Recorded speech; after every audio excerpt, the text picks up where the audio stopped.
I've done a lot of solo camping in my life. I like the quiet. I like being out there where the trees don't care about your problems. I never went out there to find myself or anything poetic like that. I just liked it. I liked the stillness, the control, the small routines. Wake up early, boil water, repack, hike, find the next spot. Felt good to have something so simple.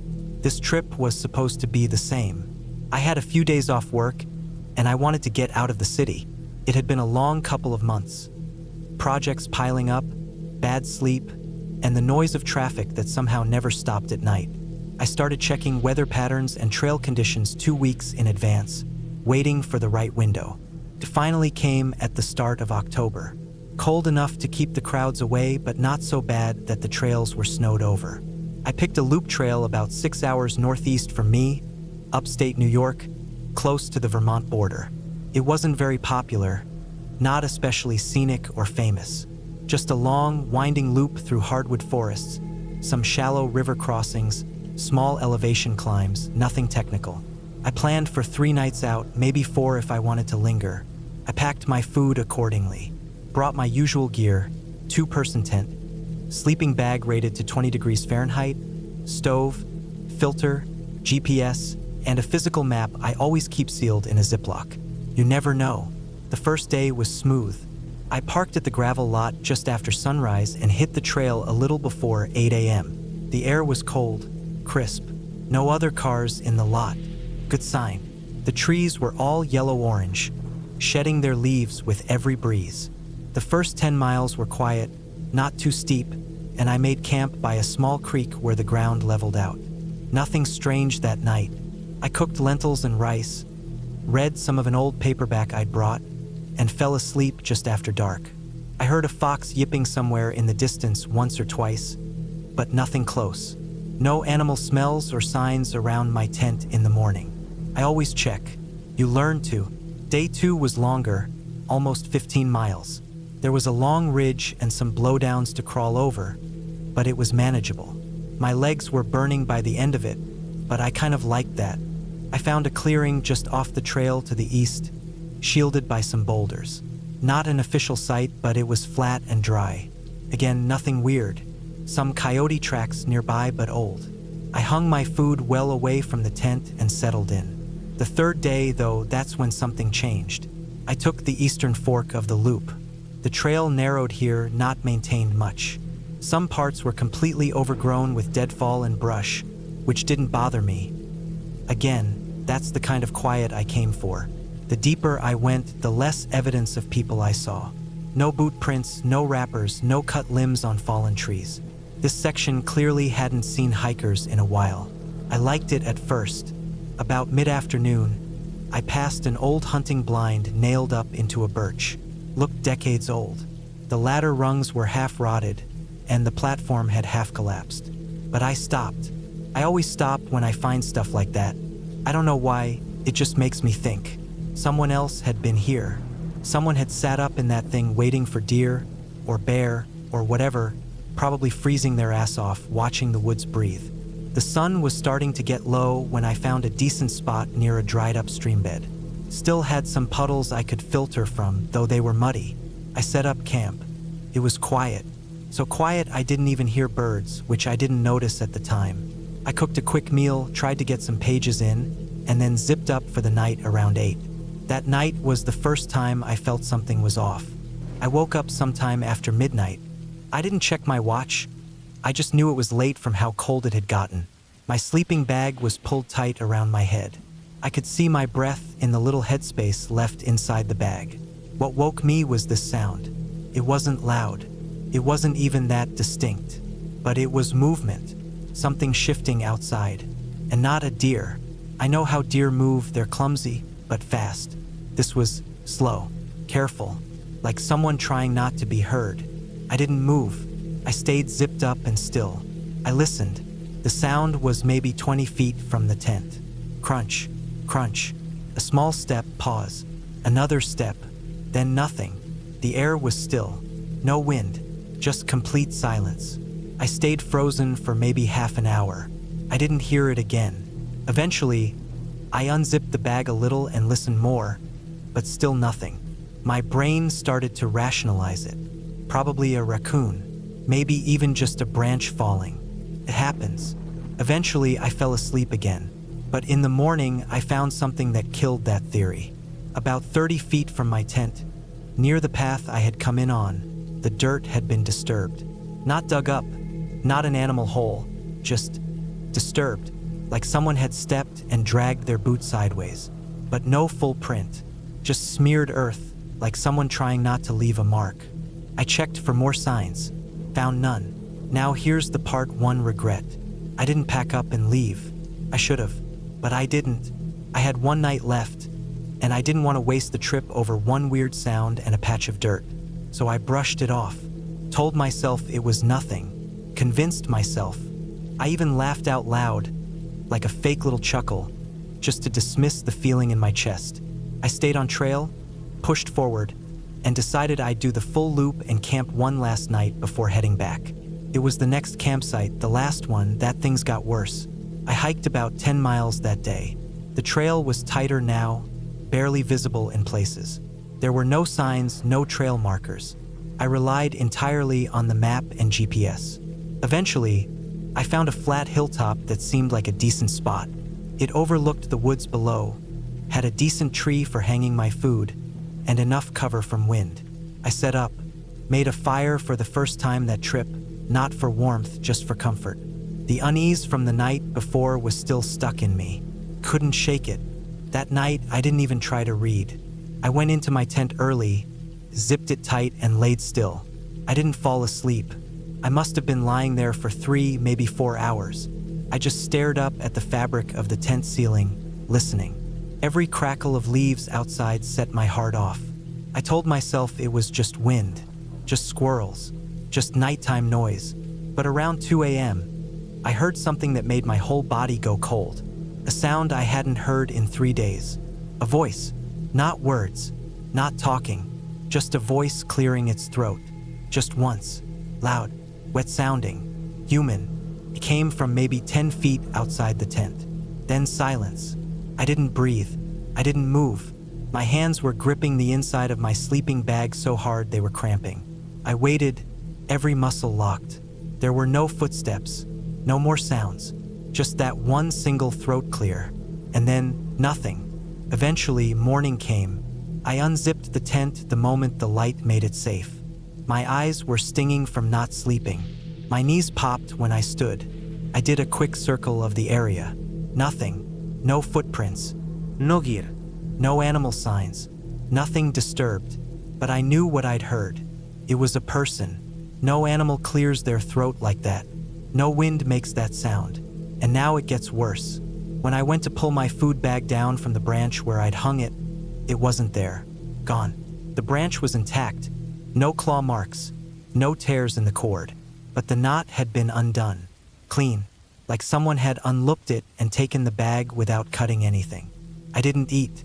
I packed fast, shoved everything into my bag without the usual care, and got the hell out of there. I didn't follow the rest of the loop. Instead, I cut off trail and used my GPS to bushwhack in a straight line toward the highway that passed a few miles west of the trail. I didn't care if it was illegal. I didn't care if it was dangerous. I just wanted out. I walked nonstop for maybe 6 hours, barely drinking water. I tripped 3 times, cut my hand once falling over a log, and soaked my boots crossing a marsh. But I didn't stop. I didn't even take a piss until I reached the edge of the road. The moment I saw a car, I flagged it down. Didn't care who it was. Turned out to be a logging truck. I told the driver I was lost and had been separated from my group. He didn't ask questions, just drove me 15 miles to a diner where I called a ride. I haven't gone camping since. I don't know who or what was out there, but I know it was human. Someone was following me. I didn't hear them. I didn't see them, but I felt them. I heard them, and they waited until the last night to let me know. Not with violence, not with shouts or threats, just a throat clear, like a warning, like they were telling me, I've been here the whole time, and they wanted me to leave, so I did, and I'm not going back.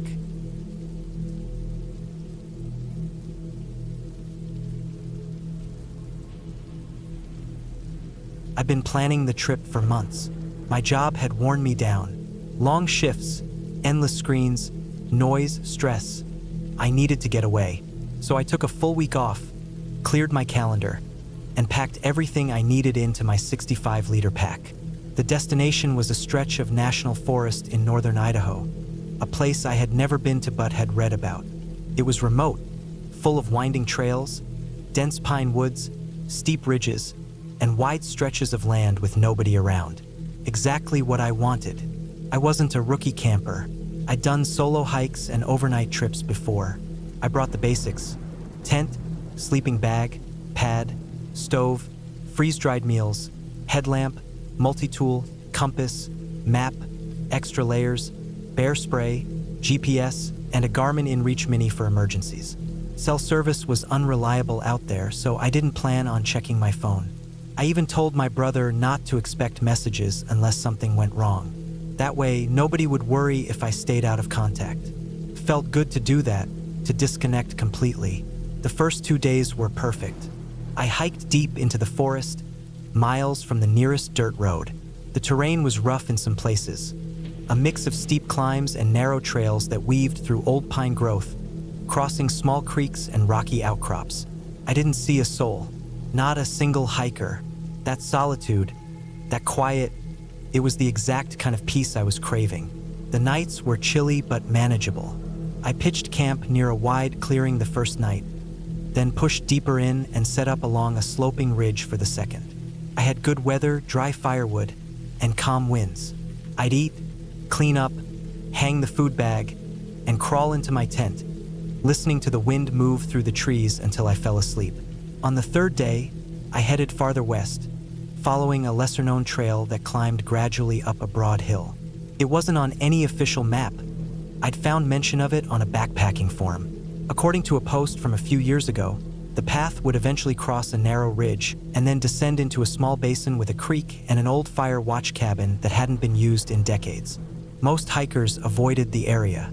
It was too remote, and there was no marked trail after the ridge.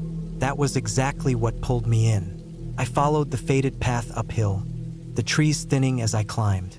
The ridge was wide at first, covered in grass and small rocks, but narrowed the higher I went. From the top, the view was incredible. Forest in every direction. Layers of trees, broken only by a few lakes in the distance. No roads, no towns, nothing but wild land. As I stood there, I felt that mix of peace and smallness you only get in places like that. The sense that you're completely alone in a world that doesn't care if you're there or not. I moved on, crossing the ridge. It was narrow enough in some places that I had to step carefully. To the right, the land dropped off in a steep rocky slope. To the left, it was even worse, a near vertical cliff that disappeared into thick tree canopy. I had to focus, keep steady, and place each step with care. My pack felt heavier here. The wind picked up a little. Once I crossed to the other side, I started descending into the basin. The trail was gone. I had to rely on the compass and map, heading down toward where the old cabin was supposed to be. The terrain got rougher, deadfall everywhere, fallen trees, sharp rocks hidden beneath thick undergrowth, thorny bushes that clawed at my legs even through my pants. After about 2 hours of picking my way downhill, I found it. Not the cabin, but a flat patch of ground near a wide stream. I was losing light fast, and even though I hadn't made it all the way to the cabin, I decided this spot would do.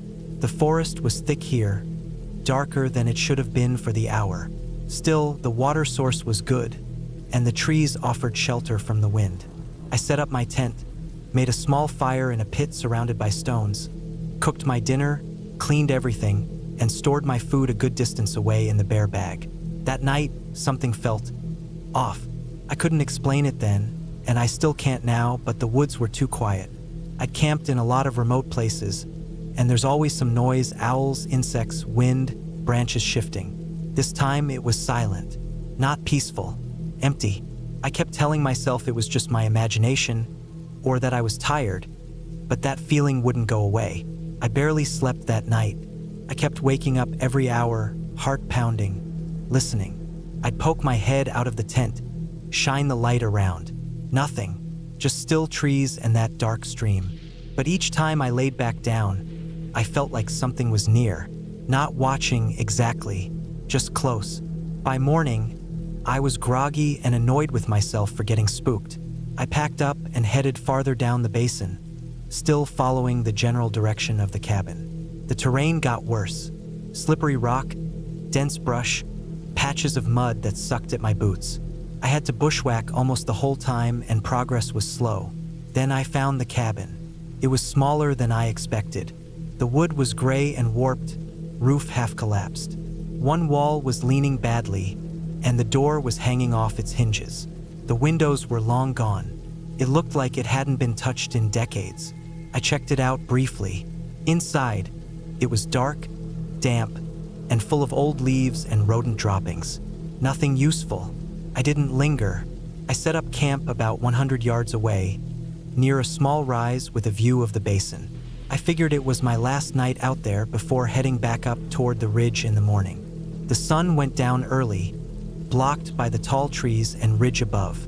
I ate, cleaned, stored my food again, and sat by a small fire as night took over. That's when I heard it.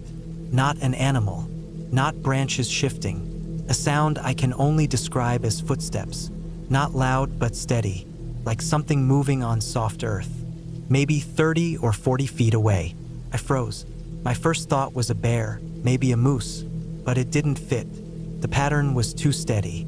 4 beats, then a pause, then 4 again, almost like someone walking carefully. I stood up slowly, grabbed the bear spray from the side of my pack, and clicked on my headlamp. I scanned the trees. Nothing. I moved around the fire, trying to get a better angle. Silence. No crunch, no movement, no footsteps. I told myself maybe I imagined it, that I was tired again. My body was tense, shoulders locked, ears straining. I forced myself to get into the tent after a while, but I didn't sleep. Every rustle outside made my heart jolt. A few times, I thought I heard something brushing against the edge of the tent. Not heavy, not loud, but close. Each time I burst out with the headlamp and spray, shining the beam in every direction. Nothing. At some point, I must have fallen asleep out of pure exhaustion. When I woke up, the first thing I noticed was that the bear bag was gone. I had hung it 30 yards from the tent, high in a pine tree like I always do, but it was just gone. Not shredded on the ground, not torn up, not even a scrap left behind. The cord was gone too. That chilled me more than anything. Bears don't untie knots. They rip, chew, break. This was clean. I looked around for any signs, tracks, claw marks, fur, anything. There was nothing. The ground was undisturbed. No drag marks, no cloth bark. I checked trees in every direction. Nothing. It was like someone had climbed up, cut the line, and taken it all. At that point, my gut told me something wasn't right. I knew I had to leave. I broke camp quickly and didn't bother to eat. I stuffed my gear, tightened my boots, and started hiking uphill toward the ridge. It was a slow, brutal climb. My legs felt like rubber, my chest tight, and I couldn't shake the feeling that I was being watched. Not followed. Watched. At the top of the ridge, the wind hit me hard. I paused to catch my breath, turned around, and looked back over the basin. The trees swayed gently, the sky was overcast, and everything looked normal. But then I saw movement. Far down, near where the cabin was, something shifted between the trees.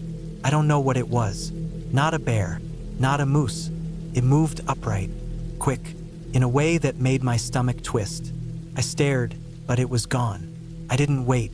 I started moving fast along the ridge, following the route back to the main trail.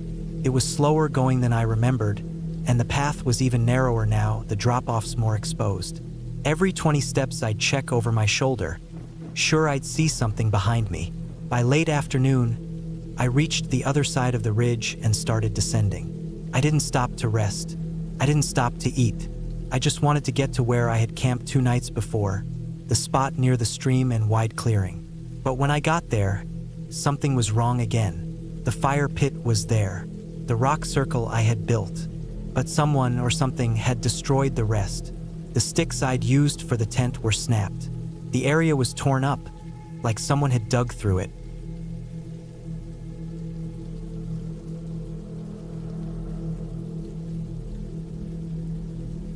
It was the first week of October when I decided to go out solo for a 3-night camping trip in northern Idaho.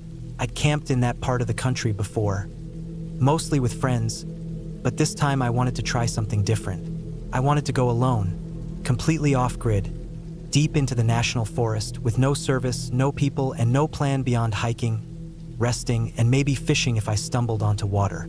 I had time off work, the weather was cool but stable, and I had been feeling stuck in a routine. A trip like this, with just me and the wilderness, usually helped reset everything.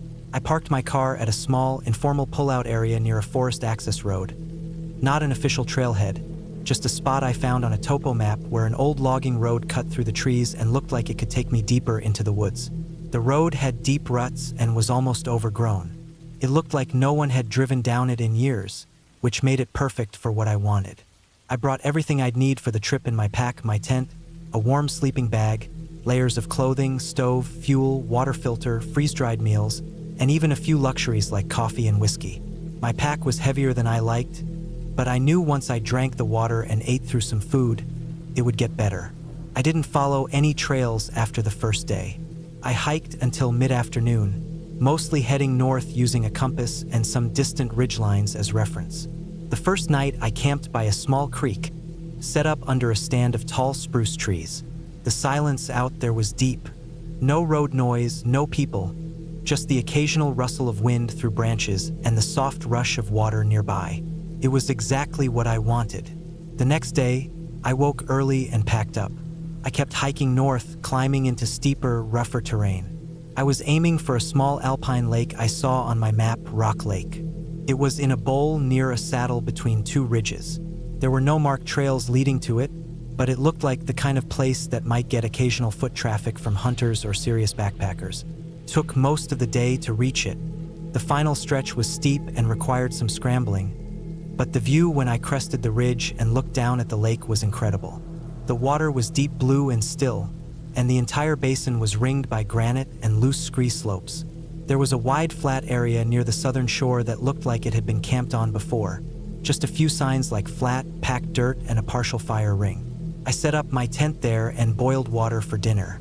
The sky turned pink and purple as the sun went down behind the ridge. That night was colder. I wore my down jacket inside the sleeping bag and kept my headlamp within reach. I heard something walking outside around midnight, some kind of animal, but I didn't bother checking. Probably a deer or raccoon. I'd bear-bagged my food far from the tent and hadn't seen signs of recent bear activity. In the morning, everything had a layer of frost. My boots were stiff. The air smelled like pine and ice. I made coffee, walked around the lake a bit, and decided I'd stay one more night there before heading back. I had enough food, and I wanted to explore a ridge that rose up behind the lake. It looked like it would offer a great view if I could climb it. By late morning, I packed a smaller day bag with water, snacks, and my map, and started hiking toward the ridge. There was no trail, just steep ground and lots of loose rock. It took a while to find a decent route, but eventually, I reached a saddle with a long, exposed stretch of rock. From up there, I could see for miles layers of forested mountains rolling into the distance. It was windy but beautiful. I sat up there for a while, eating trail mix and drinking water. That's when I saw it. At first, I thought it was a trick of the light, just a flash of movement far below, near the edge of the forest on the western side of the lake. A dark figure, maybe a moose, maybe a person. It was hard to tell from that distance. I squinted. It didn't move again. I stared for another minute, scanning the trees. Nothing. I told myself it was just a shadow or a stump that looked like a person. I'd been alone for 2 full days. Maybe I was just starting to feel jumpy. I made my way back down to camp by late afternoon. The clouds were starting to move in, and the wind had picked up. I boiled water for a hot meal and sat by the water until it got dark. No sign of anyone. No sounds. Just quiet. That night was different, though. Couldn't sleep. The wind had died down, but I kept hearing small sounds outside the tent. Not animal noises, those I could recognize. These were lighter, human-like, small sticks snapping, soft steps over leaves. I held still and listened, straining in the dark. Then something brushed the tent. Just once. lightly, like a fingertip against the fabric. I sat up fast, heart hammering in my chest. I clicked on my headlamp and shined it around the tent. Nothing. No shadows, no sounds. I unzipped the tent slowly and poked my head out. The air was still. The trees looked the same. I scanned around the camp, light swinging across rocks, trees, and my bare bag hanging far off to the side. Nothing moved. I didn't sleep much after that. I just lay there listening, waiting. In the morning, I got up early and packed everything fast. I was done. I didn't want to spend another night out there. Something felt wrong. I kept thinking about that shape I saw from the ridge. Whether it was a person, whether someone had been watching me from the trees. I decided to hike a more direct route south and east, skipping the longer winding route I came in on. I was tired, but I had enough water and energy to push through a long day. The terrain was rough, but I kept moving. About 3 hours into the hike, I found something that made my stomach turn. I was coming down into a thick stand of fir trees when I spotted something nailed into one of the trunks. 3 rusty nails and a small, rotting piece of wood. It looked like it used to be part of a sign. Nothing official, just homemade. The wood was cracked and weathered, but there were faint red marks on it, paint maybe. I walked up to it and saw something else nearby. A few feet away, there was an old canteen hanging from a broken branch. It was sun-bleached and half-crushed. It looked like someone had camped here a long time ago. I looked around and saw more signs. An old, flat spot where a tent had been. A few blackened rocks from an old fire. All of it overgrown. I figured it might have been a hunter's camp from years ago. But then I saw the bones. At first, I didn't know what I was looking at. Just some pale shapes sticking out of the ground under the edge of a mossy log.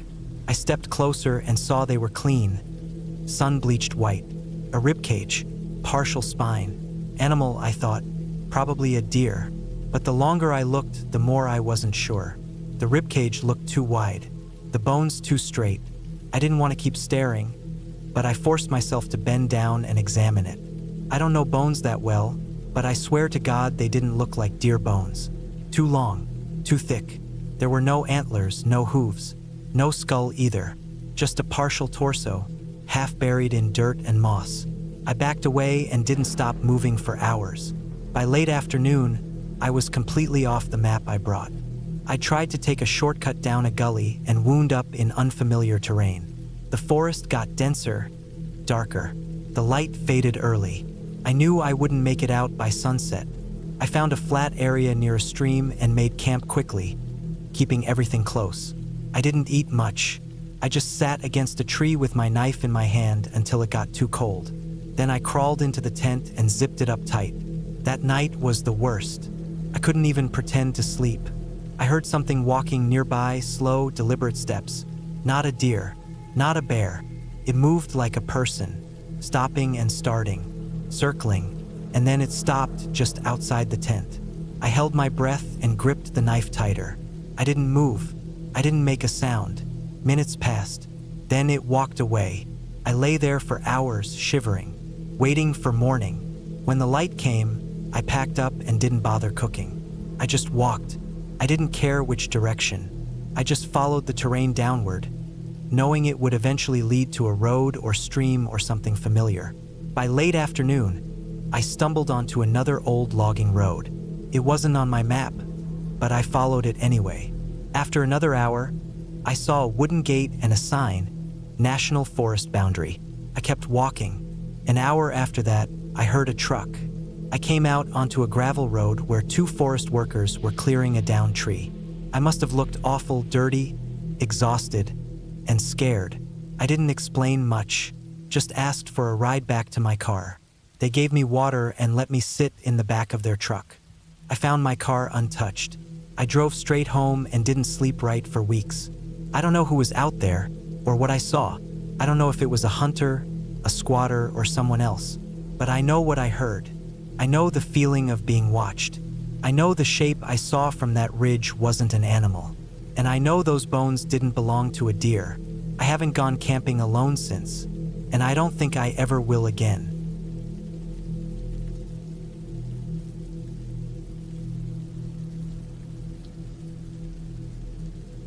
I'd been planning this solo camping trip for a few months.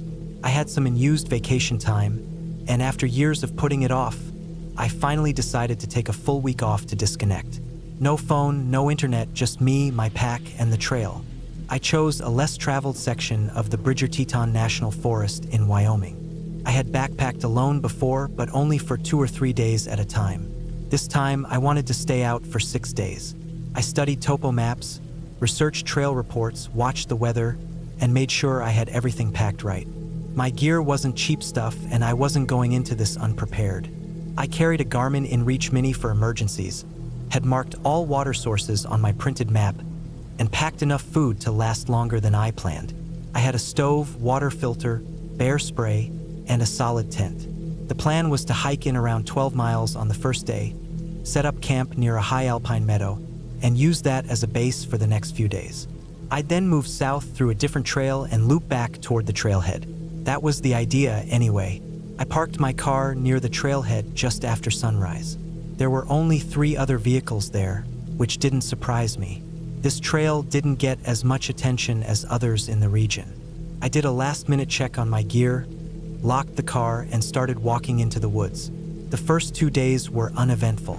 Beautiful, actually. The trail was rough in places, but I didn't mind. The elevation gain was slow and steady, and I passed through stretches of dense forest, open hillsides, and patches of wildflowers that made the air smell sweet and earthy. I saw mule deer, rabbits, and lots of birds. Every once in a while, I'd see old boot prints in the dirt, but no other people. I camped the first night beside a small lake. The water was perfectly clear, and I filtered enough for dinner and breakfast. I set up my tent on a flat patch of ground, cooked my meal, and crawled in just after sunset. I slept well, even with the occasional rustling in the woods around me. That's normal. Squirrels, maybe a raccoon or elk nearby. I always kept my bear spray within reach, just in case. The second day, I made it to the meadow I had picked out on the map. It was even better than I imagined. Surrounded by tall pine trees, the open space was wide and flat with grass soft underfoot. A small creek ran along the edge, and behind it, a steep slope rose into a rocky ridge. I set up my tent near a large boulder and spent most of the afternoon walking around, collecting dry wood for a small fire. I didn't see any fresh human tracks. Felt like I had the whole place to myself. That night was colder. I bundled up early, climbed into my sleeping bag, and lay there listening to the creek trickling and the breeze brushing through the treetops. Sometime after midnight, I woke up to a sound I couldn't place. It wasn't an animal sound exactly, more like a faint thumping or knocking. At first I thought maybe a branch was swaying and hitting another tree, but it was too rhythmic, too consistent. It kept happening every 5 or 6 seconds. I sat up and unzipped the tent just a little. Nothing, just the moonlight filtering through the trees, shadows stretching across the meadow. The knocking had stopped. I lay back down, figured it was just something natural. A tree settling, or maybe water dripping somewhere out of sight. I fell back asleep. The third day, tracks. The morning started normal. I made coffee with melted creek water and ate a packet of oatmeal. I packed a smaller day pack and went exploring higher up the ridge behind my camp. It was steep but not dangerous. I spent most of the day hiking along the slope, weaving through boulders, stopping to look out over the valley below. I didn't plan to be gone long, so I left the tent set up and most of my gear inside. When I got back to camp around 4 p.m., something felt off. I couldn't say why at first. Nothing was obviously wrong. The tent was still there. My pack was still leaning against the rock. The fire pit was undisturbed, but it just felt different, like the air had changed somehow. It wasn't until I walked to the tent that I noticed the tracks. Boot prints. 2 sets, not mine. They came from the opposite direction I had gone earlier. They crossed the meadow from the trees near the creek, walked in a wide circle around my tent, then doubled back. They weren't deep, the ground was dry, but they were clear enough.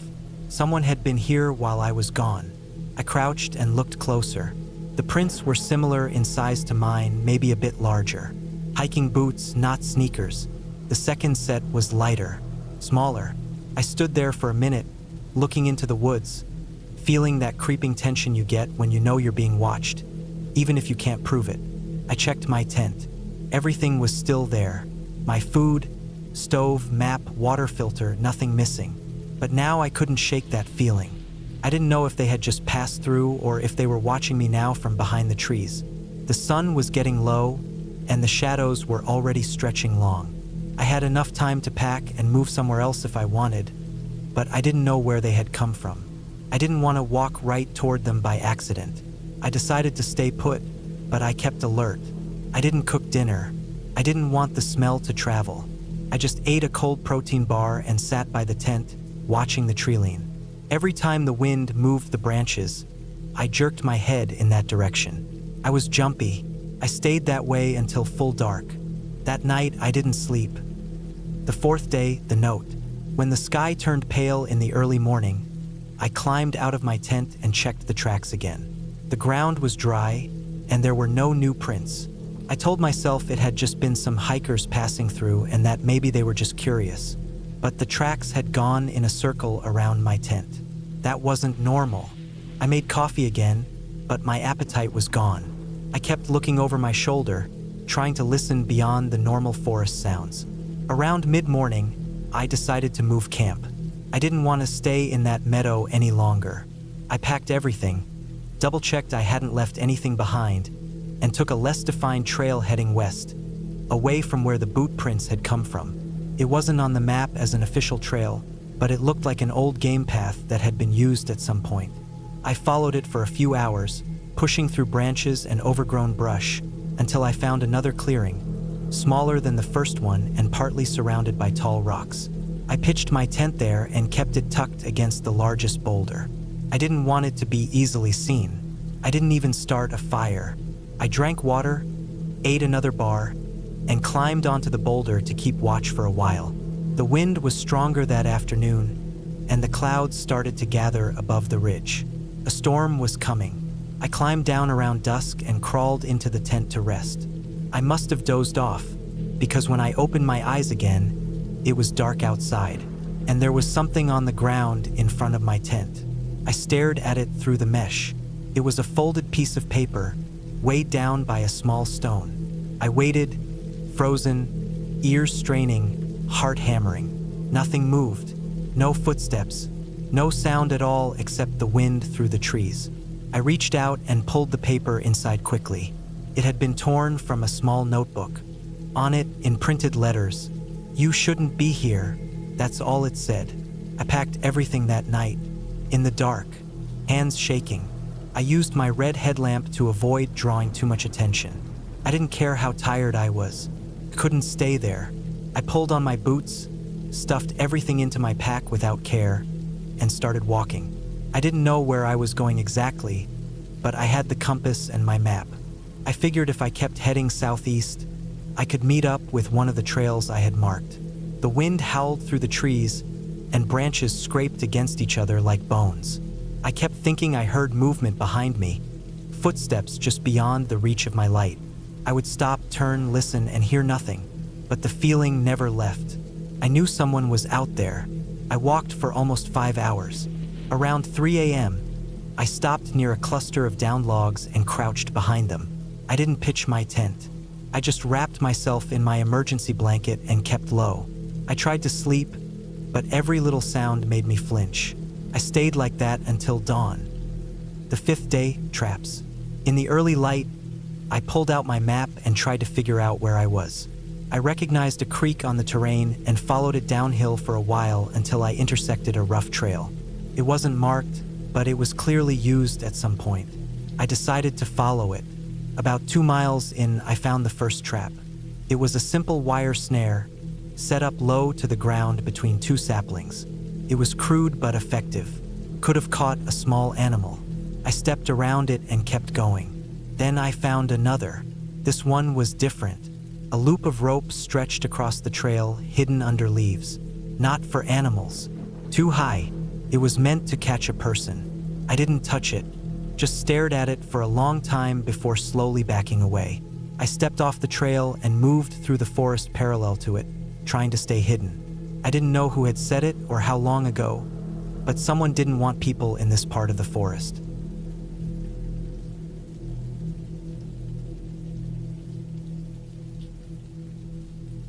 The sky was a clear, deep blue when I arrived at the trailhead, late afternoon sunlight filtering through the thick canopy of pine trees. I'd been planning this solo camping trip for weeks, a chance to get away from everything, to test my skills and enjoy the silence of the forest. The weather forecast was perfect. No rain, mild temperatures. Just me, my pack, and the wilderness.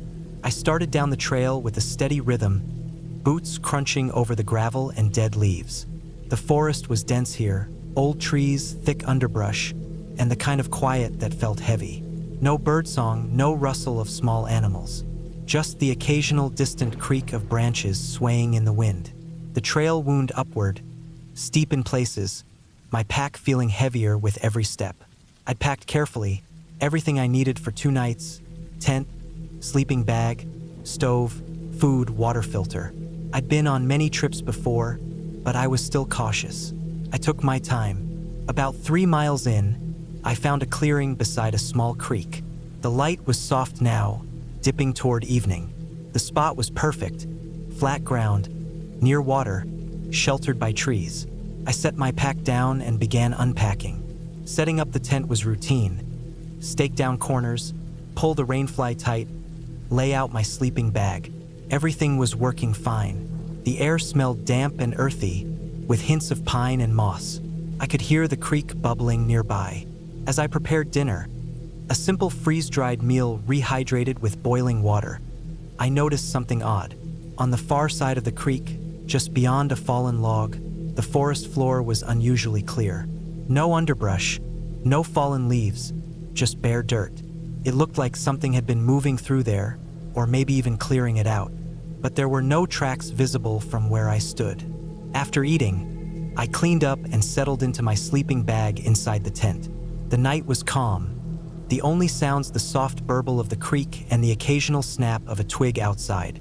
I wasn't nervous. This was the forest, after all. But sometime around midnight, I was jolted awake by a noise. A rustling, something heavy moving outside the tent. My heart rate spiked. I stayed perfectly still, listening. The noise stopped abruptly. Then I heard a low, almost muffled thud, like something large hitting the ground. I didn't sleep much after that. I kept my flashlight close and stayed alert, but morning finally came. Outside, I saw no sign of anything unusual. No footprints, no broken branches, nothing to explain the noise. I packed up and headed out, brushing it off as a large animal passing through. Later, while hiking back to my car, I caught sight of a man off the trail. He was standing still, watching me, his clothes blending in with the trees. He didn't say anything or move when I looked his way.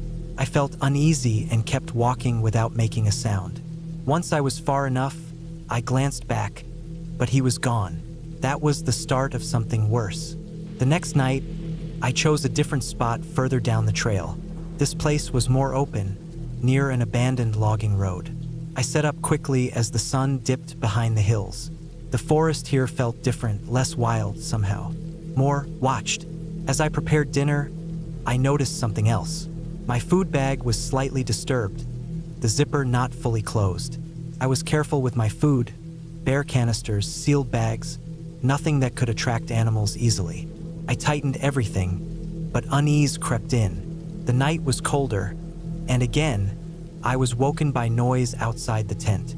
This time, a series of deliberate, slow footsteps circling the campsite. They moved close, then farther away, pausing just beyond the range of my flashlight beam. I lay perfectly still, heart pounding, every muscle tense. At dawn, I left immediately. The feeling of being watched was overwhelming. The trails I followed seemed to twist and double back, and sometimes I thought I saw figures hiding behind trees, disappearing when I looked directly. On my final night, I decided to cut the trip short and head back before dark. The forest had changed in my mind, from peaceful to threatening. I moved fast, trying to remember the way back. Suddenly, a shadow darted between the trees ahead of me. I froze, listening. No animal sounded like that. It was quick, precise, and quiet. Then, just as suddenly, The path ahead was blocked by a person. Tall, thin, wearing a dark jacket, face obscured by a hood. I had no time to react. The figure stepped aside slowly, motioning with a hand that I should keep going. I didn't wait. I turned and ran, not looking back. When I finally reached my car, I locked the doors, checked the back seat, and sat with the engine running, trembling. The forest behind me was quiet again, but I knew what I'd seen. Someone was out there, watching. I reported it to the local rangers, who told me there had been incidents before. Hikers being followed, campsites disturbed, but nothing confirmed. They warned me to be cautious. I decided I would be. That trip changed me. The forest isn't always just trees and animals. Sometimes it's people, and sometimes those people are the real danger. I learned that being prepared isn't just about gear or skills. It's about trusting your instincts, staying alert, and never assuming the woods are empty when night falls. Because sometimes you're not alone, not by a long shot.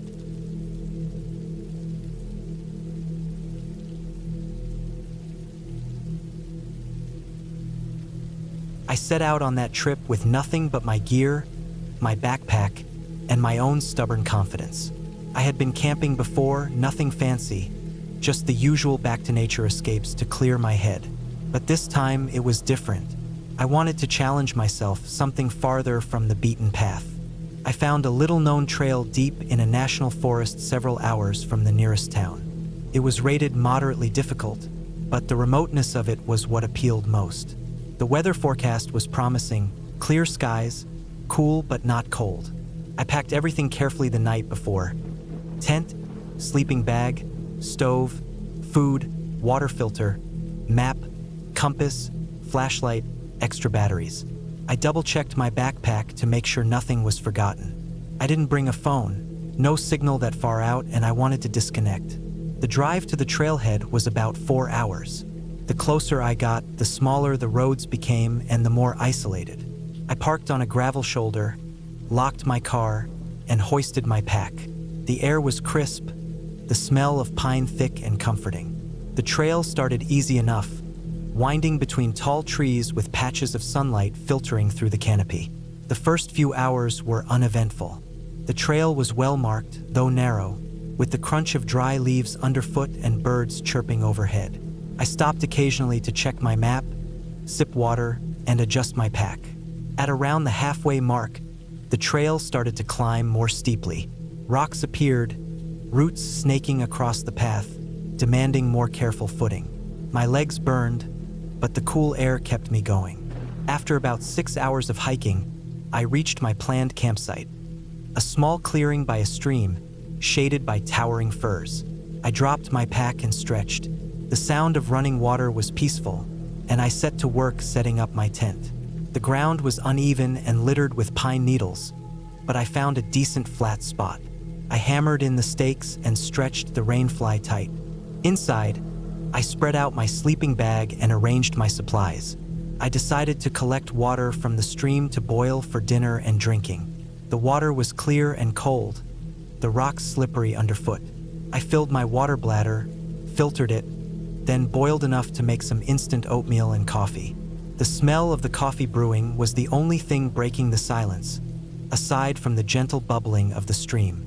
As the sun lowered, the shadows grew longer, and the forest darkened. The temperature dropped noticeably, the first chill of evening settling in. I layered my clothes and sat near the fire pit, using dry twigs and pine cones to coax a small flame. The crackle and warmth were comforting. I kept my headlamp on the tent and a flashlight within reach, knowing I'd need them once full dark arrived. I ate slowly, savoring the warmth of the food and the quiet around me. The forest was alive with the sounds of night, distant hoots, rustling leaves, the soft hum of insects. By 9 p.m., the fire had burned low to embers. I put it out carefully with water from my bottle, stirring the ashes to ensure no sparks remained.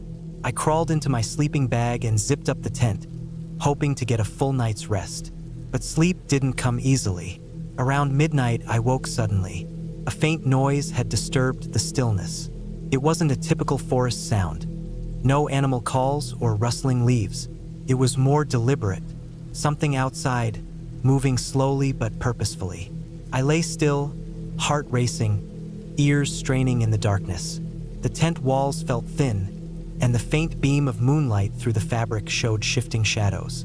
The noise was closer now, a scraping sound, like branches or rocks being moved. I reminded myself I was alone, and the woods were full of animals, and that this was probably a deer or raccoon. But the sound kept repeating, a slow scraping, punctuated by occasional thuds. It didn't sound like any animal I had ever heard. I sat up, grabbing my flashlight. I shone it cautiously outside the tent, the beam cutting through the darkness, illuminating the trees and the clearing. Nothing. No eyes reflecting back, no movement. The noise stopped. I relaxed a bit, convincing myself to lie back down. But minutes later, the noise resumed, louder this time, a deliberate scraping right near the edge of the clearing. My breath caught in my throat. I remembered the bear canister in my pack, the extra bear spray tucked inside. I reached for it in the dark, hands trembling slightly. Then, just as suddenly as it began, the noise stopped completely. Silence. Absolute, heavy silence that pressed in on me. I stayed awake the rest of the night, flashlight in hand, listening for any further sounds. When dawn finally broke, soft pink and gold light filtering through the trees, I cautiously unzipped the tent and peeked outside. The clearing was empty, no footprints, no obvious signs of anything or anyone being there. But the ground was disturbed near the edge where the noise had come from. Small patches of dirt turned over, broken twigs, some crushed underfoot. I ate a quick breakfast, packed up slowly, constantly looking around. The forest that had felt welcoming and peaceful the day before now seemed uneasy, almost watching. My pace quickened on the hike back to the car. Halfway back on the trail, I saw fresh tire tracks on the dirt path, leading away from the campsite deeper into the woods. They looked recent, too recent to be from the official park vehicles. The tracks were wide and deep, like from a large truck or ATV. The idea that someone else had been there at night, in such a remote spot, unsettled me. Who? Why? And what had they been doing? I tried to focus on the trail, the sound of my boots on the dirt, the rush of the stream beside me. I kept my hand near my pocket knife. By late morning, I reached the parking lot, breathless and tired. I locked the car and started the drive home, feeling a lingering tension. That night, once home and safe, I tried to shake off the feeling. But the memories of the scraping noise and the disturbed ground wouldn't leave me alone. Days later, I contacted the forest ranger's office near the trailhead. I asked about any recent activity on that trail, especially at night. The ranger mentioned reports of illegal ATV use and some poaching activity in the area. They warned hikers to be cautious, especially in less traveled parts of the forest, because some groups use those areas for hunting or other illegal purposes. The ranger advised reporting anything suspicious immediately. It hit me then. What I had heard and felt wasn't some harmless animal or random noise. It was people. People trespassing illegally, possibly hunting or hiding, moving through the forest in the dark, near my campsite. I was lucky not to have encountered them face to face. That trip taught me more than I expected about the wilderness. It's not always the nature or animals that are dangerous. Sometimes it's other humans who make the woods unsafe. People who don't respect the land, who take risks without regard for others. Since then, I've been extra careful planning any trips. I always check with the rangers. I carry bear spray and a whistle. I avoid camping near roads or obvious paths that might attract illegal visitors. I keep my eyes and ears open in ways I never did before. The forest is still beautiful and calming, but now it carries a layer of caution and awareness with it. And I sleep a little lighter knowing what might be lurking. Not ghosts or monsters, but something all too real.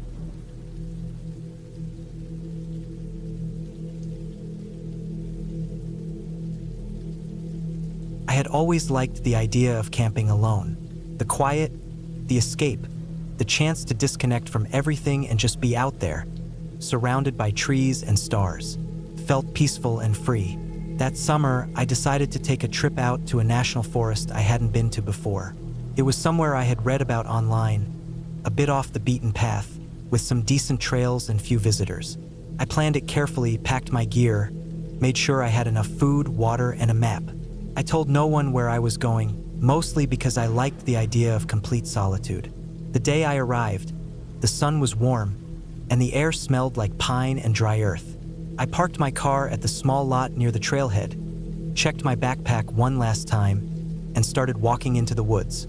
The trail was narrow and winding, with rocks and roots sticking up here and there, but it wasn't hard to follow. Birds chirped overhead, and a breeze rustled the leaves. The forest felt alive but calm. I walked for about 2 hours, making slow progress up a gentle slope until I found a small clearing. It was perfect, flat ground, not far from a shallow creek where I could refill water, and surrounded by tall trees that would block wind and give some shade. I decided to set up camp there for the night. I unpacked my tent and spread out my sleeping bag inside it. Then I gathered some dry wood and started a small fire in the fire pit I made from stones. I ate some trail mix and jerky, drank water, and watched the flames flicker as the sun began to lower. The light dimmed slowly, the sky turning orange and pink, then deep purple as stars appeared one by one. At first, everything felt just as I had hoped. Peaceful, quiet except for the sounds of crickets and the creek, the occasional rustle of small animals. I was alone but not lonely. I thought about how nice it would be to stay out here a few days, maybe hike more, explore deeper. But as the darkness settled in fully, the forest changed. The shadows grew longer and more solid. The fire didn't seem to warm quite as much as it did during the day. Every sound felt louder, sharper, more immediate. The crackling of the fire, the splashing of water in the creek, even the occasional snapping of a twig nearby made me tense up. I lay inside my tent, watching the fire from the little window flap.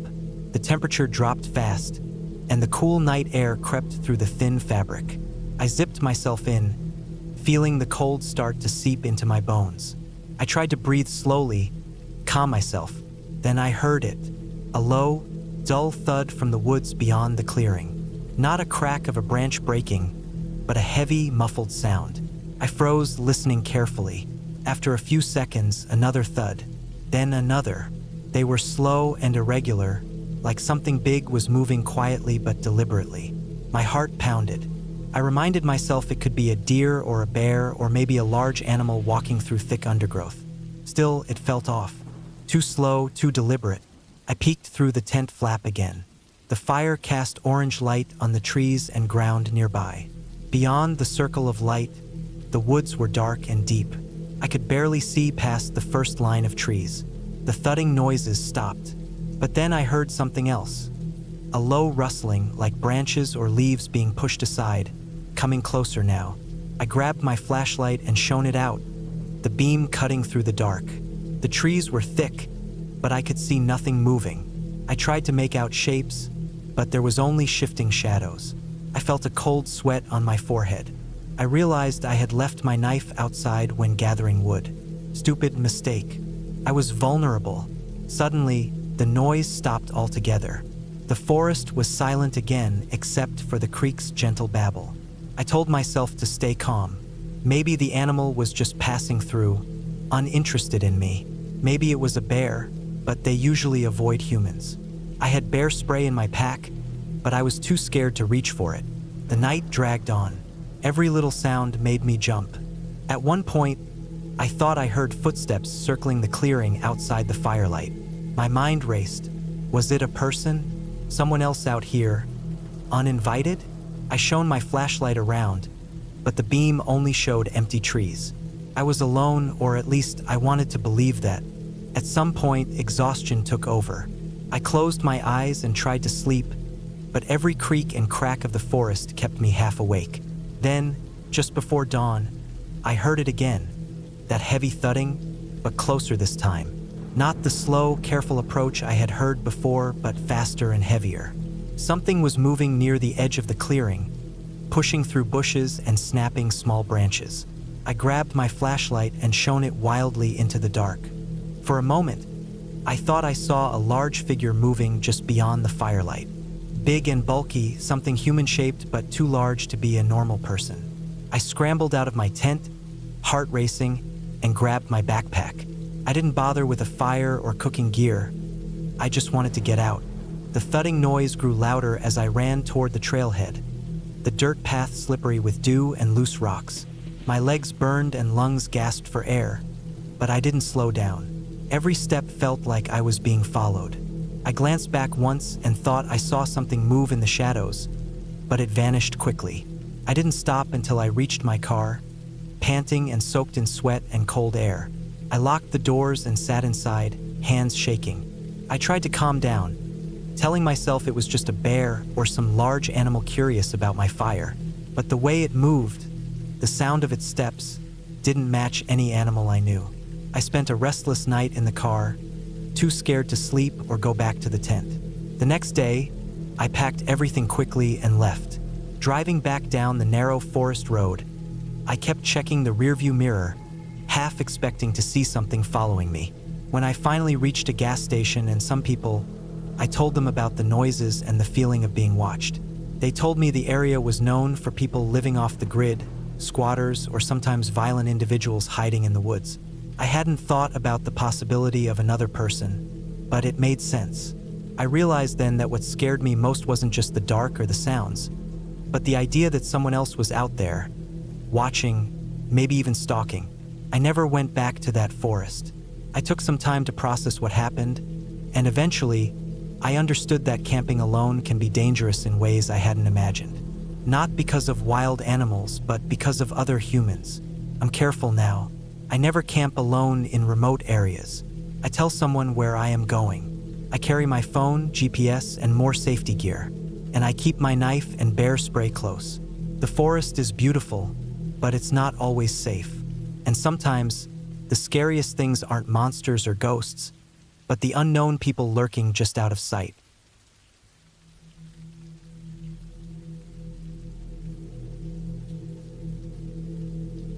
I had been meaning to take a solo camping trip for a while.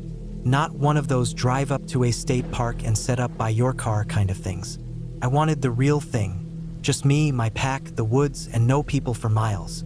I picked a spot up in northern Minnesota, close to the Canadian border. It wasn't a well-known hiking area. That's what drew me to it. There were old logging roads that cut through the dense forest, and from satellite images, I saw some small lakes, a couple swamps, and what looked like an old quarry or gravel pit deep in the woods.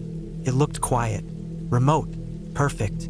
I took a week off from work, packed up all my gear, and drove up early Monday morning. It was a long drive from the city. I filled my tank just outside the last town and kept going until the paved road turned to gravel, then narrowed down to barely more than a trail. I kept driving until I found a spot wide enough to park the car without blocking the old road. There was no trailhead. This wasn't a real hiking trail. I had to bushwhack my way through some thick brush just to get to where I wanted to start. I had my GPS, topo maps, and compass. I'd done this before, just not this deep. I wasn't scared. Not yet. The first day was uneventful. Hard, but not dangerous. I hiked about 7 or 8 miles, crossed a creek, and camped near a small clearing not far from one of the swamps. Mosquitoes were bad, but I had treated my clothes and brought a head net. I pitched my tent, cooked some dehydrated chili, and listened to the frogs and crickets until I fell asleep. I was exhausted. The next morning, I made coffee and studied the map. The old gravel pit was still a few miles away, northwest of where I was. That's where I wanted to set up my main camp. There was something about that area that drew me to it. On the map, it looked like a wide-open basin surrounded by hills. Maybe it was the isolation. Maybe it was just the idea of being in a place that hadn't seen people in years. I packed up and kept hiking. Around midday, I crossed another old logging road. The trees on either side were overgrown, and saplings had sprouted up in the middle. It hadn't been used in years. I turned onto it, using it as a guide toward the pit. The air was different here, quieter. No birds. The woods felt still, but not peaceful, more like held breath. I brushed it off as nerves. I was deep in now, maybe 12 miles from the car. I kept walking. Around 4 p.m., I reached the gravel pit. It was huge, probably 2 football fields across. The trees opened up to this wide, rocky bowl filled with broken chunks of stone, cracked earth, and low scrubby plants. A few puddles of water had collected in the lower parts. There were old tire tracks baked into the gravel, fossilized in the sun. No buildings, no equipment, just the leftover scar from where men had torn into the earth decades ago and left it behind. I stood there for a while, taking it in. The place looked dead. No movement, no sound. The sky above was cloudless, and the sun made everything look flat and colorless. I walked down into the center and set up camp next to a low stone wall near one edge. I figured it might block some wind if it picked up. After I got the tent up, I boiled water and ate. As the sun dropped lower, shadows stretched across the pit. The silence stayed. That's when I realized I hadn't heard a single bird all afternoon. No squirrels. No insects even. Just wind across the gravel. I started feeling uneasy. It wasn't fear exactly, just that tight feeling in your chest that says something's wrong, but you can't name it yet. I tried to distract myself by reading on my Kindle until it got too dark. Then I turned in. I woke up sometime in the night. I didn't know why at first. My watch said 2:13 a.m. It was cold. I could see my breath in the tent. Then I realized what woke me. There was a sound, a faint scraping, like something being dragged across stone. It wasn't close, but it wasn't far either. Somewhere in the pit. I froze. I lay still for a long time. The sound came again. A low crunching noise, like gravel underfoot, but slow. One step, then silence. Another, then silence again. I strained to hear. No breathing. No voices. Just the wind and that slow, steady crunch of weight moving across stone. Then it stopped. I stayed awake until dawn. When the sun rose, I unzipped the tent and looked out. Nothing. Just the pit, empty and dead-looking as before. I searched the area around my camp. No tracks. No sign anyone had been there. Maybe it was an animal. Maybe a deer. I told myself that. I didn't quite believe it. I ate a small breakfast and decided to stay one more night. Maybe 2. I wanted to push past the nerves and enjoy the solitude. That's what I came for. I hiked a short loop around the area, followed the rim of the pit, and found some old broken bottles and rusted cans near the far edge. Signs of old camps or parties, probably from the 80s or 90s. I spent the day gathering wood and stacking it up near the stone wall. Even if I didn't need a fire, it felt good to stay busy.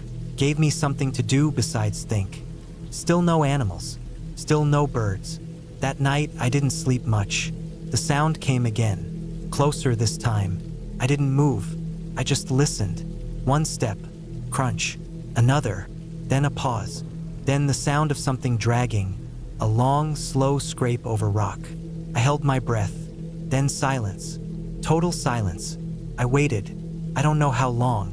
My arms and legs were stiff from not moving. At some point, I must have passed out. The next morning, I packed everything up. I was done. I didn't care about pride or finishing my trip. I just wanted out. I loaded my pack, scanned the gravel pit one last time, and started hiking back toward the car. But the forest looked different on the way out.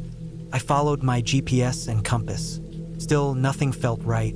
The trees were too dense in spots I swore had been open. Paths disappeared.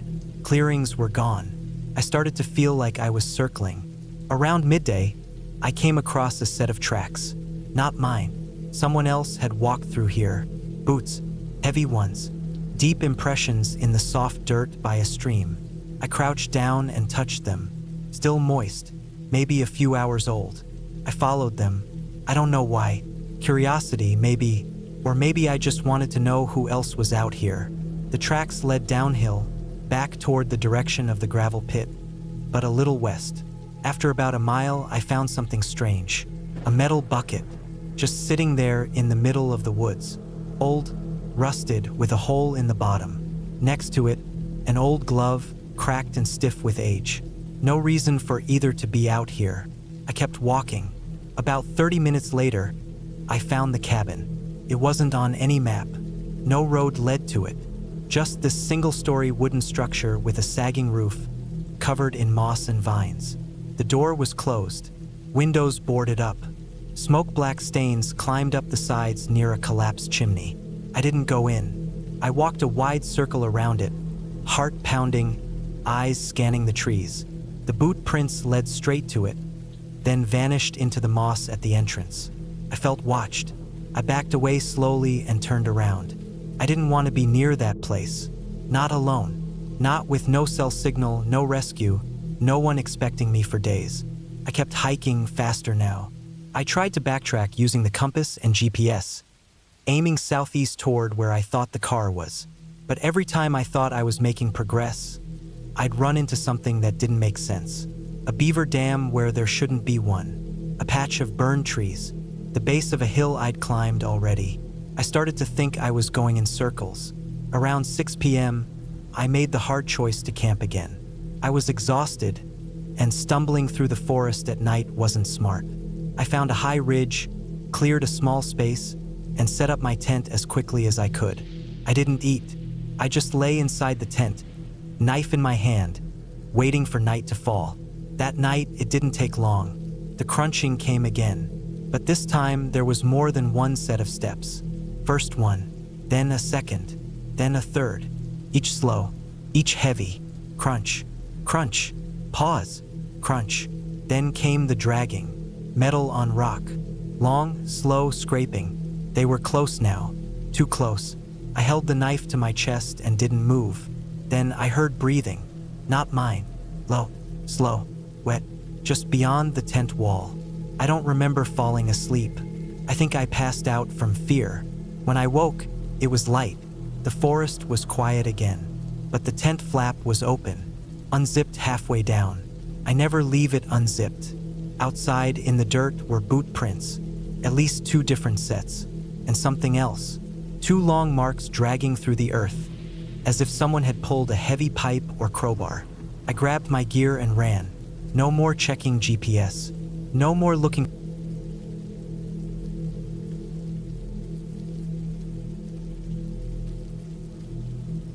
I hadn't planned on camping alone, not really. It just kind of happened that way. A friend was supposed to come with me, but his girlfriend got sick the day before we were meant to leave, so he bailed last minute. I was already packed. I had taken time off work, and I needed the escape. So, instead of canceling the whole trip, I just shrugged it off and decided to go solo. I figured it'd be quiet, maybe boring at times, but peaceful. I'd done solo trips before. Not many, but enough to feel like I wasn't doing something stupid. I knew my limits. The area I chose was an old decommissioned quarry in northern Pennsylvania, surrounded by thick woods, a bit off the usual grid. It wasn't technically a sanctioned camping area, but people used it all the time. There were no park rangers, no formal trails, and no facilities. That was part of the appeal. If you wanted solitude, it didn't get better. The quarry had filled up with rainwater over the years and turned into this beautiful, unnatural lake with steep stone walls around part of it and tree-covered hills wrapping around the rest. I arrived on a Thursday around midday. The drive-in was slow, lots of uneven dirt roads, tight turns, and blind hills. It felt like I was leaving civilization behind a little more with each mile. My plan was simple: 3 nights. Set up camp on the western bank of the quarry where a wide ledge jutted out near the water. Fish a bit, cook my own food, relax. I brought everything: tent, freeze-dried meals, water filter, bear canister, a lightweight camp stove, headlamp, extra batteries, everything. No cell service, but I had a topographical map of the area and a satellite beacon in case of emergency. I wasn't being careless. I thought I had everything under control. The first day went by quietly. I set up the tent facing the water, rolled out my sleeping pad, and went through the usual routine. The sun dipped low, and the trees on the far side of the quarry turned black against the orange sky. The air was cool but not cold. I made dinner, ramen with some dried vegetables I'd packed, and ate sitting cross-legged on a flat rock, listening to frogs clicking somewhere across the water. Felt good. Simple. That night, I lay in my tent, reading by headlamp. I always bring a paperback when I go camping. There's something about reading in a tent, the crinkle of the pages, the rustling of the nylon walls. Around 11 p.m., I turned off the light and zipped into my bag. Took a while to fall asleep. The forest was louder than I expected. Crickets, wind, the occasional snap of a branch. I could hear the water lapping gently against the shore not far from the tent. Then there was something else. A sound that didn't fit. A thump. It was distant, maybe across the quarry, but sharp. Came again, a minute or two later. It didn't repeat regularly. I kept telling myself it was probably a branch falling, maybe a deer stumbling over rock, but it had that rhythm, single hits spaced apart. Heavy, not like an animal walking, more like someone dropping something big on stone. Eventually, I must have dozed off because I woke up at dawn with a stiff neck and a dry mouth. When I crawled out of the tent, everything looked normal. Dew was heavy on the grass, and mist hovered low over the quarry lake. I made oatmeal and coffee and tried not to think about the sounds from the night before. You hear things in the woods. It doesn't mean anything. I hiked around a bit during the day, circled part of the quarry rim, followed an old gravel path up to a ridge. The view was wide and empty, just trees and layers of hills fading into a gray-blue haze. No towns, no roads, no power lines. Felt like I was completely alone in the world. And for most of the day, I liked that feeling. The second night, though, something shifted. I was getting ready to turn in, brushing my teeth away from camp with a water bottle in one hand and headlamp bouncing in the dark, when I heard it again. The same thump, this time closer, not on the far side of the quarry, but on my side. It didn't echo as much. It was followed by a crunch, footsteps, maybe. I turned off my headlamp instinctively. Everything went black. I crouched down and listened. Nothing. Then, after maybe 20 seconds, another thump. Heavier, sharp, wood on stone, maybe. Then silence. I stayed crouched in place, waiting for something else, some hint of what it was. A voice, another step, anything.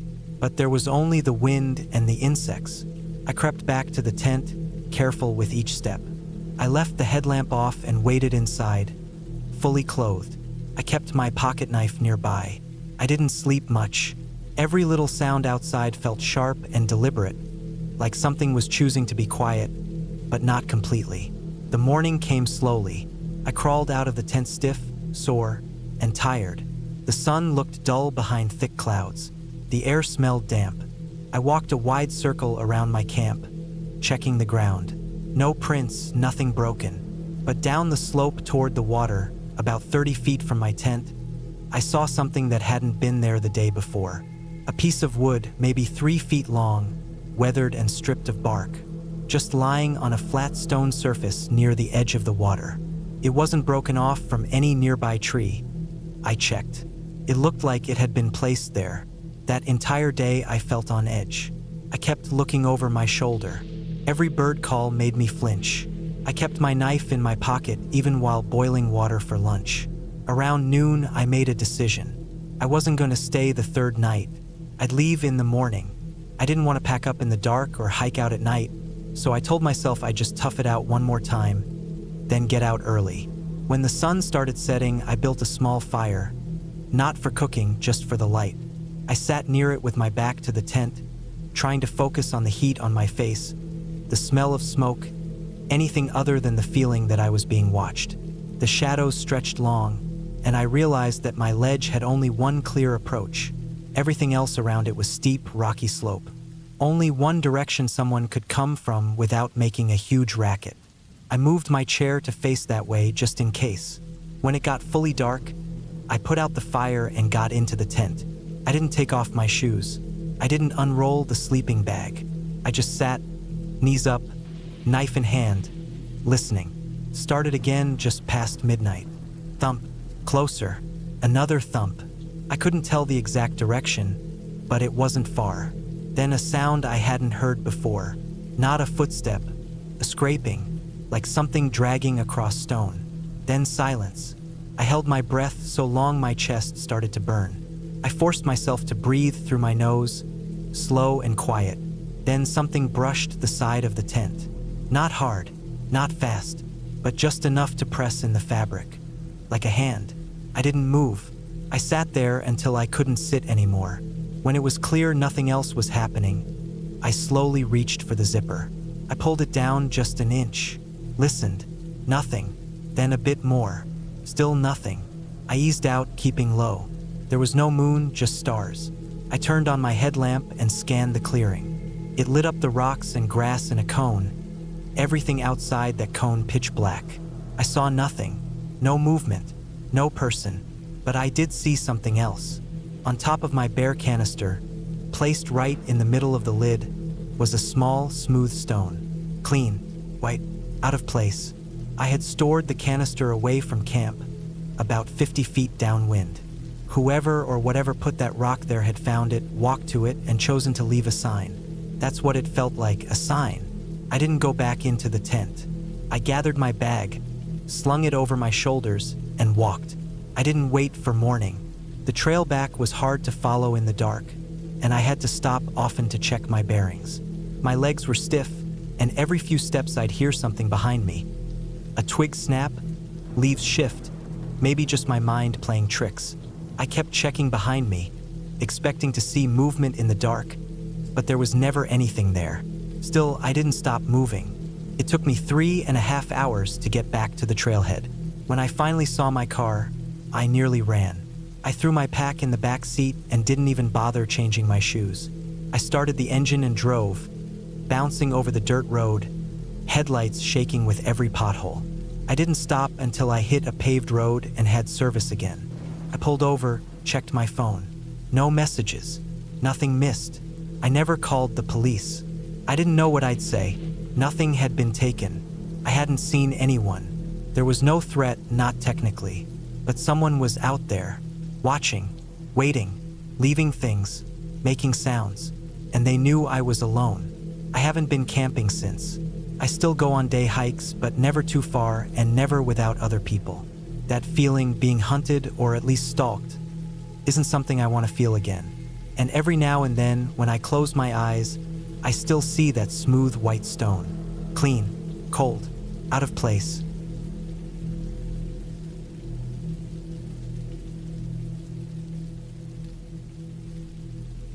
I had been planning that trip for about 3 months.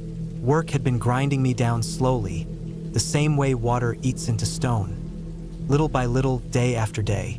My job was in IT support, mostly remote, mostly lonely. I lived alone in a small apartment on the edge of a dying town where even the streetlights flickered like they wanted out. The noise of emails, the sound of keyboard clicks, the hum of screens. It had all grown too loud. I needed out. Not for a day. Not for a weekend. I needed a full disconnect. So I picked a place I thought no one would go. Not a popular national park. Not a well-trodden trail. Just a quiet stretch of woods in northern Pennsylvania I'd seen once while driving through years ago. I remembered it having no cell service, which now felt like a gift. I looked it up again, found a name, Black Hollow, and mapped out a rough loop that would take me about 4 days solo. I wanted no contact with people. No towns. No paved roads. I wanted the wild to take me and clear my head. I packed light but smart. Tent, stove, knife, rope, food, extra socks, satellite tracker for emergencies. I made sure everything was clean and tight. I wasn't new to camping. I'd done solo trips before, though never this far from any help. I was fine with that. I even welcomed it. The drive up was long and uneventful. Hours of empty highway, gas stations that smelled like dust and old coffee. I reached the gravel forest road just before sunset. The trees on either side pressed in like they were trying to reclaim the path. I drove 5 miles down it until the road ended. That was my start point. From there, it was just woods. No markers. No blasis. I had a physical map with me. I didn't trust phones for this kind of trip, even if I had signal. The first day's hike was uneventful, exactly what I wanted. The trail I followed wasn't really a trail, just a deer path at best. But I'd studied satellite images enough to know where the streams were and how to cut through low ridges without climbing. The woods were thick with pine and beech, the floor covered in a soft bed of needles and old leaves. I made camp near a dry creek bed around dusk, set up the tent on a small rise where the ground felt firm and dry.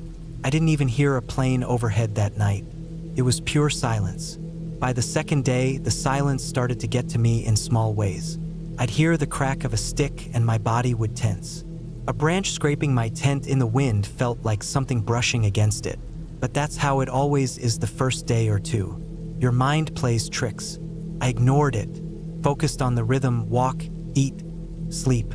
But late on that second night, I started hearing something new. It was just after midnight when I first noticed it. I'd woken up to pee. The tent was cold, and the air had that sharp bite it gets right before dawn. I slipped outside, stood a few feet from the tent, and listened to the usual forest sounds. Wind through trees, a distant owl. Then I heard something soft, faint, but not natural. A crunch. Gravel, maybe? But there was no gravel around here. Just moss and dirt and leaves. Another crunch. Then silence. I stood still, heart ticking a little faster. I waited for the sound again, but it didn't come. I convinced myself it was a branch shifting under its own weight. Maybe an animal had passed and I just missed it. I got back in the tent and eventually drifted off. The next morning, I looked around. I expected to find animal prints or maybe broken branches. Nothing. The ground around my tent was undisturbed. I shrugged it off and continued on. That third day was different. I felt watched. It sounds cliché, but it's the only way to say it. I'd stop for water and just feel like something in the trees was standing still, just out of view. It wasn't a feeling of danger, not yet, just awareness. But every time I turn around quickly, there was nothing but trees and empty forest floor. I didn't stop as much that day. I kept moving, faster than planned. I wanted to finish the loop a day early if I could. By evening, I'd hiked nearly 14 miles over rough terrain. I made camp in a small clearing with no water nearby, which was stupid, but I just wanted visibility around me. I boiled some pasta, ate quickly, and crawled into the tent before dark. That night, I woke again. Same time, just after midnight. I lay still in my sleeping bag for a few minutes, heart already pounding before I even knew why. Then I heard it again. Crunch. Pause. Crunch. Pause. Asterisk, asterisk. It was not random. It wasn't the wind. It sounded like footsteps. Slow, deliberate. On gravel. There was no gravel out here. I stayed still, barely breathing. The sound came from maybe 30 or 40 feet behind the tent. Then it stopped.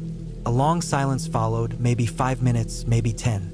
Then just one more crunch, closer now. Then nothing. I didn't sleep the rest of the night. I just lay there, knife in hand, staring at the ceiling of the tent, trying to make sense of it. In the morning, when I finally got up, I searched the area carefully. Again, no signs, no prints, nothing broken, no gravel path, nothing that should have made that sound. But I know what I heard. At that point, I made the call to cut the loop short. I'd originally planned to circle back to the trailhead over a slow ridge to the west, but I figured I could cut cross-country eastward and rejoin the gravel road I'd driven in on if I moved quick. It would mean one long, brutal day of hiking off-trail, but I had the map and the compass. I knew I could do it. By mid-morning, the sun was already hot. I was sweating hard, moving faster than I should have. Every time I thought I heard something behind me, a twig snap, the flutter of leaves, I would stop and listen. Nothing. But every time I moved again, it felt like something else did too. Around noon, I saw something strange. A shirt, just lying there, half buried in leaves, sun-bleached and torn. I didn't touch it. I just stared at it for a while. There was no other trash around. No rapes. No battles. Just that shirt. Faded blue. Looked like it had been there for a long time. An hour later, I found a fire ring. Not an official campsite, just a rough circle of blackened rocks with some charred wood in the middle. It looked recent, like within the last week. I crouched down and felt the ashes. Cold but dry. Not rained on. There hadn't been any rain in days, so whoever used it had probably been here recently. There were no boot prints or garbage, which made it feel worse somehow. Like someone knew how to leave no trace. That afternoon, I was pushing hard up a long slope when I realized I was being followed. It wasn't just a feeling anymore. I caught movement behind me, just a glimpse, a shape between trees moving when I moved, stopping when I stopped. I waited, crouched low, staring back for a long time, and finally I saw it again. Just the top of something human height, leaning out from behind a trunk maybe 100 feet back. I didn't shout. I didn't move toward it. I just turned and started walking again, heart racing so loud I thought it might echo. I wanted to run but knew that was stupid. I kept a steady pace, tried not to look back. I didn't want whoever it was to know I saw them. That night, I didn't set up a tent. I made a cold camp, no fire, just a sleeping bag tucked under a low pine with branches that hid me from above. I didn't cook. I barely even moved once I lay down. And for a while, it was quiet. But then, again, just after midnight, I heard it. Crunch, crunch, pause, crunch. Asterisk, asterisk. Not fast, not close, but steady, closer than the night before. I held my breath. I kept my hand on the knife. The sound stopped maybe 20 feet away. I could hear the insects stop chirping. The air itself went still. Then, the softest sound I've ever heard. Fabric brushing bark, or skin against tree. I didn't sleep. I didn't blink. I just waited for morning. When light came, I moved fast. I didn't even roll up the sleeping bag. I left it. I just started moving toward where I knew the forest road was. It should have been 3 miles away, maybe 2 hours if I hurried. I didn't stop for anything, not to rest, not to drink. I didn't even pee. I just moved, stepping over rocks, pushing through brush, slipping down muddy slopes.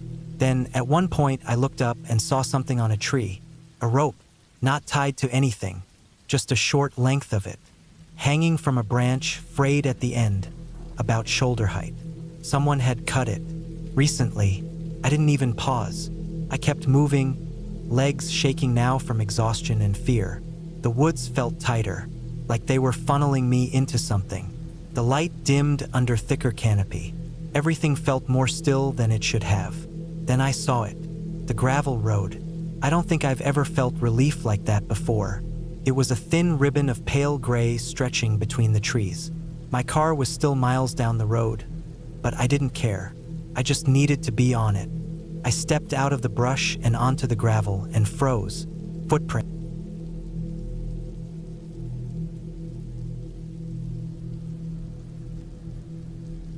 It was late August when I went on that solo camping trip in Montana. I had just finished a grueling work contract that kept me at my desk for nearly 10 months, barely seeing the outside. My back was stiff, my eyes burned all the time, and my patience had worn thin. I needed to breathe somewhere far from office buildings and crowded sidewalks.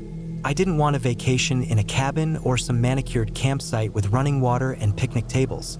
I wanted the real thing, just my gear, the trees, the sky, and nothing else.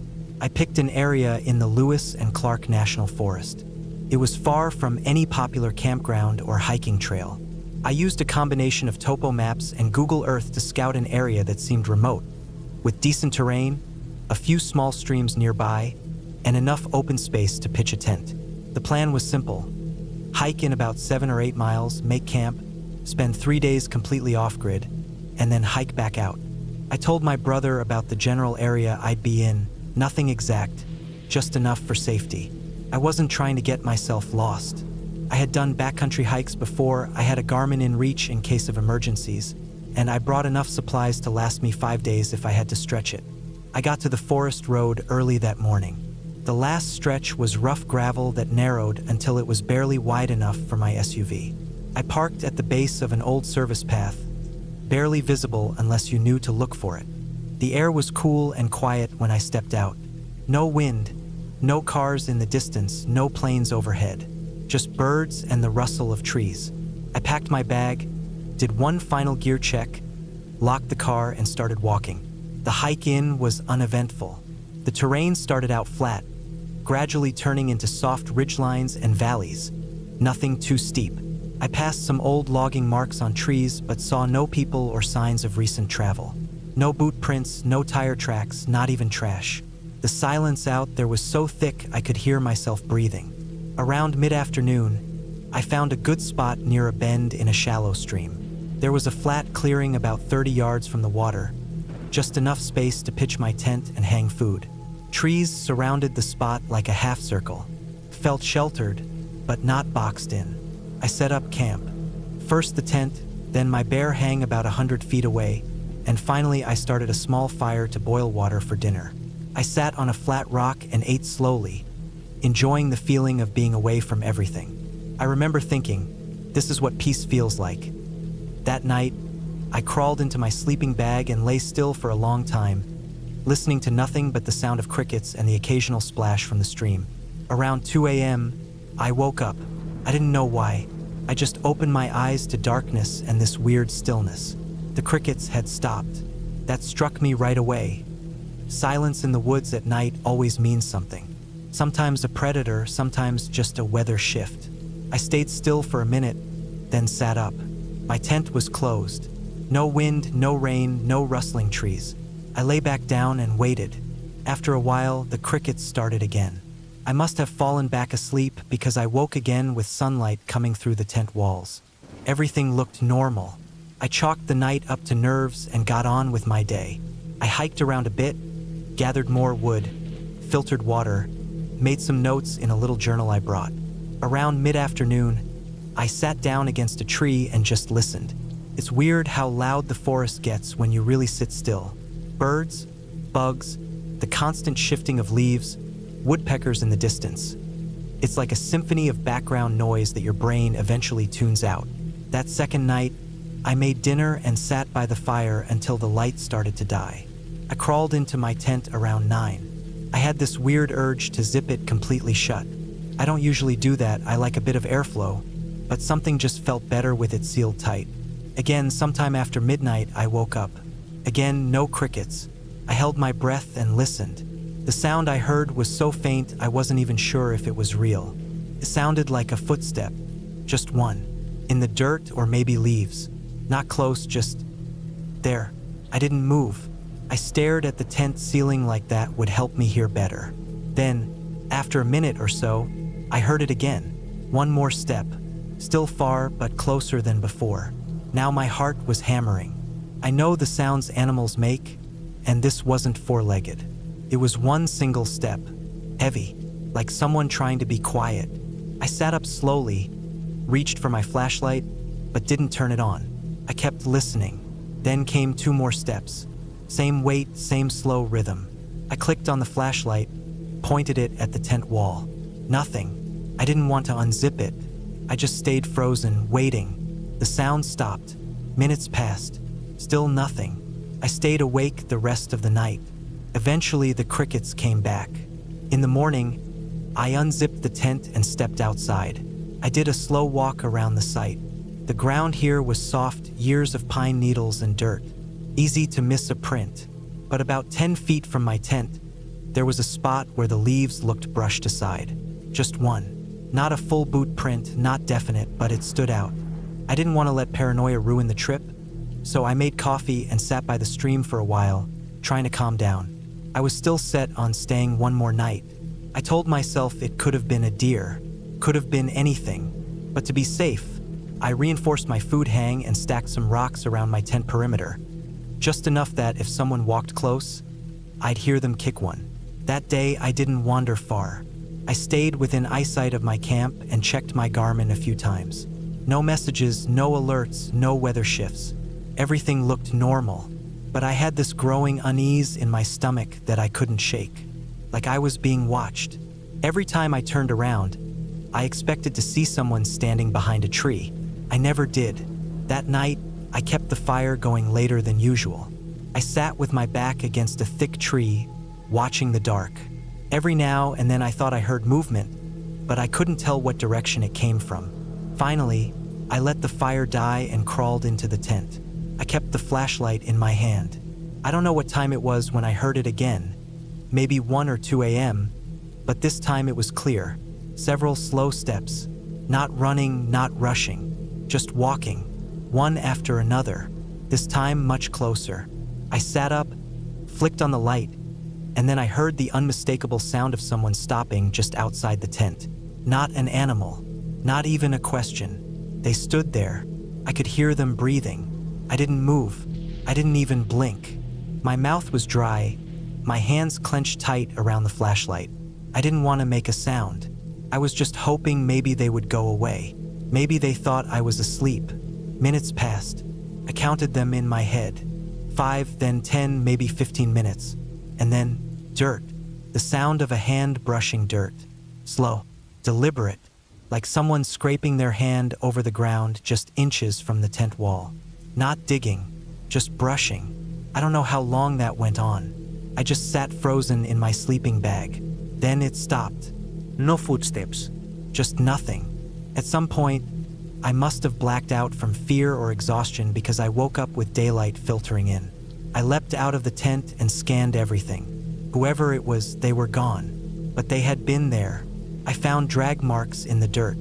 A long streak, like someone had run their hand or a stick along the ground, circling half the tent.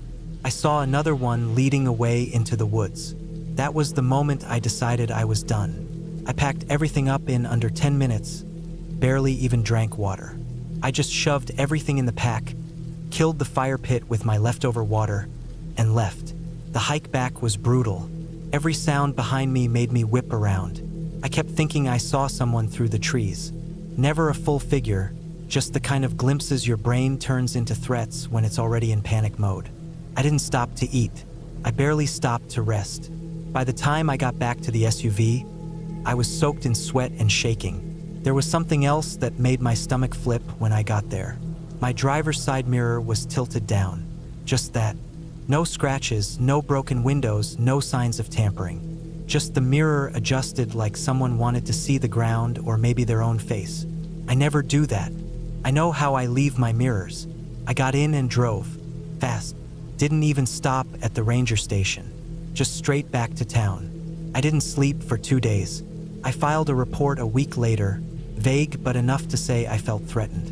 They said no one else had been reported missing in the area, and they hadn't seen any signs of activity. They chalked it up to maybe a local hunter or squatter. Nothing they could do. I didn't expect much. I haven't camped since. Not alone. Not even in my own backyard. I still go hiking sometimes, but I stay on trails where there are other people. I can't explain what that person wanted. Maybe it was just to scare me. Maybe it was something worse. But I remember that sound, the slow brushing of dirt outside my tent. And I know what it feels like to be completely helpless, sitting in the dark.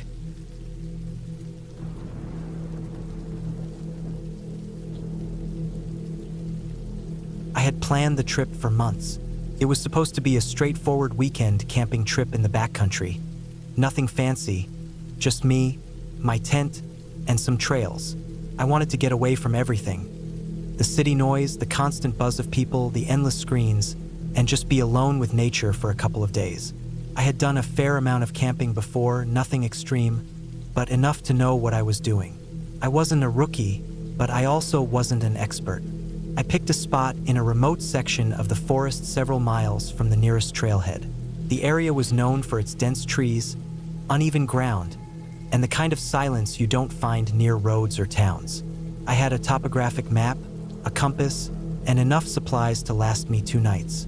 I planned to hike in on the first day, set up camp near a small creek I had spotted on the map, and then spend the next day exploring some side trails before heading back out the next morning. The hike in was longer and harder than I expected. The trail was overgrown in parts, the roots and rocks made footing tricky, and the backpack felt heavier with every step. Still, I kept going, stopping only briefly to catch my breath or take a sip of water. The sun was bright, and the sky was a clear blue, perfect weather for camping. By the time I reached the spot I had chosen, it was late afternoon. The creek was small but clear, winding through the thick trees like a silver ribbon. The ground was soft with moss and pine needles, and a gentle breeze rustled the leaves overhead. I dropped my pack and started to clear a spot for my tent. It took some effort to find a relatively flat area free of sharp rocks and roots, but eventually, I managed to get it set up. Next came the fire pit. I gathered wood from the ground, twigs, branches, dry leaves, careful not to damage any live plants. Building the fire took longer than I hoped, and the smoke stung my eyes a bit, but soon I had a modest flame flickering in the pit. I cooked a simple meal, freeze-dried backpacking food heated with boiling water, and ate it slowly, savoring the quiet and the fresh air. As the sun dipped below the trees, the forest darkened quickly. I sat near the fire, wrapped in my jacket, listening to the sounds of the night. Crickets chirped, owls hooted in the distance, and the creek babbled softly nearby. I felt at peace, the kind of peace you only get far from the city. But then, something changed. At first, it was subtle. A snap of a twig somewhere behind me, a rustle of leaves just beyond the firelight. The kind of noises the forest makes, nothing unusual in themselves, but when you're alone and the dark starts to close in, they take on a different weight. I told myself it was probably a deer or a raccoon, maybe a squirrel in the branches. Still, I made sure my knife was within reach and poked at the fire with a stick to keep the flames alive. Then the sounds got closer. I heard a heavier crunch on the dry leaves, not the light, quick steps of small animals. Something larger, something deliberate. I stood up slowly and scanned the dark tree-line beyond the fire's reach. My eyes strained, but the forest swallowed everything beyond the flickering circle of light. I thought about shouting or making noise to scare whatever it was off, but I kept quiet, trying to stay calm. The noises circled the camp, moving just beyond the firelight, slow and steady. I felt exposed, vulnerable. The fire, my one source of safety, seemed suddenly fragile. My heart began to race. Then, out of the corner of my eye, I caught movement. A shadow darting between the trees, too large and too fast to be a deer or any usual forest animal. My mind raced through possibilities: bear, mountain lion, maybe even a person. The thought of someone else being out here in such a remote spot made my skin crawl. I grabbed my flashlight from the ground and clicked it on, sweeping the beam through the trees. The light caught on something just ahead. A figure, crouched low behind a fallen log. I froze. The figure didn't move, just stayed there, watching. I quickly grabbed my pack and started to back away toward my tent, trying not to make noise. My plan was to grab my phone, though the area had no signal, and stay in the tent until daylight. But as I moved, the figure rose slowly and stepped forward, just out of the trees but still in shadow. I could make out the shape of a man, tall and lean, dressed in dark clothing that blended with the night. He carried something long and thin in his hands, but I couldn't tell what it was. My breathing quickened. I fumbled for my pocket knife, remembering the knife was strapped inside my backpack. I cursed myself for not having it ready. The man took a step toward me. I felt panic surge through me like electricity. I knew I had to act fast. I turned and ran, sprinting toward my tent, stumbling over roots and rocks in the dark. My heart was pounding so hard it felt like it might burst. I heard the man behind me, quick footsteps crashing through the underbrush.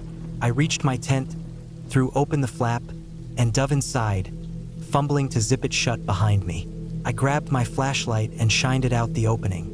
The man had stopped at the edge of the firelight. He wasn't moving. I realized I was holding my breath, trembling.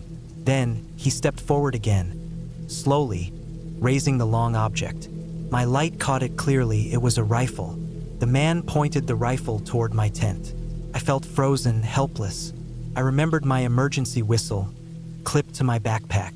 I took a deep breath and blew it hard, the sharp, piercing sound cutting through the night air. The man flinched and hesitated. Then, without warning, he turned and disappeared back into the trees. I stayed inside the tent for what felt like hours, too scared to move or look outside. My hands were shaking, sweat cold on my forehead. Eventually, the first light of dawn began to seep through the trees. I unzipped the tent cautiously and peered out. No sign of the man. The forest looked peaceful again, but I knew it wasn't safe to stay. I packed up as quickly as I could, my hands fumbling but steady despite the fear. I took one last look around and started to hike back the way I had come, keeping my eyes and ears sharp for any sign of the man. The hike back was grueling. Every noise made me jump. Every shadow seemed like a threat. I moved as fast as I could, adrenaline carrying me through the rough terrain. Eventually, after what felt like an eternity, I reached the trailhead. I found a ranger station nearby and reported what had happened. They took me seriously and sent a search team into the area. Later, they found evidence that the man was a known poacher who had been hiding out in the forest, illegally hunting animals with weapons. He was caught a few days later. The experience left me shaken, but it also taught me a lot about how quickly things can go wrong when you're alone in the wild. The forest isn't always peaceful. Sometimes it hides dangers much more real and human than any ghost story. I still love camping and being outdoors, but I never take safety for granted anymore. I always carry more tools, let someone know exactly where I'm going, and listen carefully to every sound. Because out there, in the quiet dark, the scariest things are often the ones you can't see coming. This is a concise summary version of the story, but as you requested 5,000 plus words in a single response with a lot more detail, I will now proceed to write the full-length expanded story with intense, vivid detail, covering every moment and sensory detail, walking you through the entire experience in the most realistic and immersive way possible. Full-length, detailed story asterisk. I had been looking forward to this camping trip for months. Not a big trip or a complicated one. Just me, my gear, and a quiet corner of forest I had never been to before. I had spent weeks studying the map and checking the weather forecast, making sure I had all the right gear. Sturdy boots, layered clothes, a tent that could stand up to wind and rain, enough food and water for 2 days, and some emergency supplies. My plan was simple. Hike in about 5 miles, find a good spot near a creek that showed up on the topo maps, camp overnight, maybe explore a bit the next day, and then hike out. The day I arrived at the trailhead was clear and crisp. The sky was a brilliant blue, the kind you see when the air is cold but dry. I laced up my boots tightly, tightened the straps on my pack, and took a deep breath. The first few miles were easy enough. A clear dirt path winding through the towering pines and hardwoods, patches of sunlight filtering through the leaves. Birds sang from the branches, and I could hear the occasional rustle of squirrels scampering through the underbrush. But the trail soon grew rougher. The trees grew denser and the path less obvious. In places, I had to duck under low branches, step carefully over tangled roots, and navigate loose rocks. The pack on my back felt heavier with every step, but I kept moving steadily. I paused a few times to drink water and catch my breath. The air smelled fresh, like pine and earth, and the occasional breeze cooled the sweat on my face. Around mid-afternoon, I reached the section of the trail where the map showed the creek running nearby. The sound of flowing water grew louder as I got closer, and I found the creek tucked into a narrow valley, its clear water bubbling over smooth stones. The spot was perfect.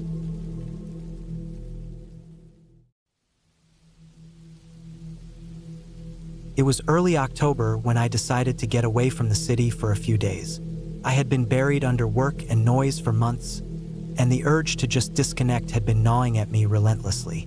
I found a small cabin listed online, located deep in the woods of northern Vermont, near a place called Green Mountain National Forest.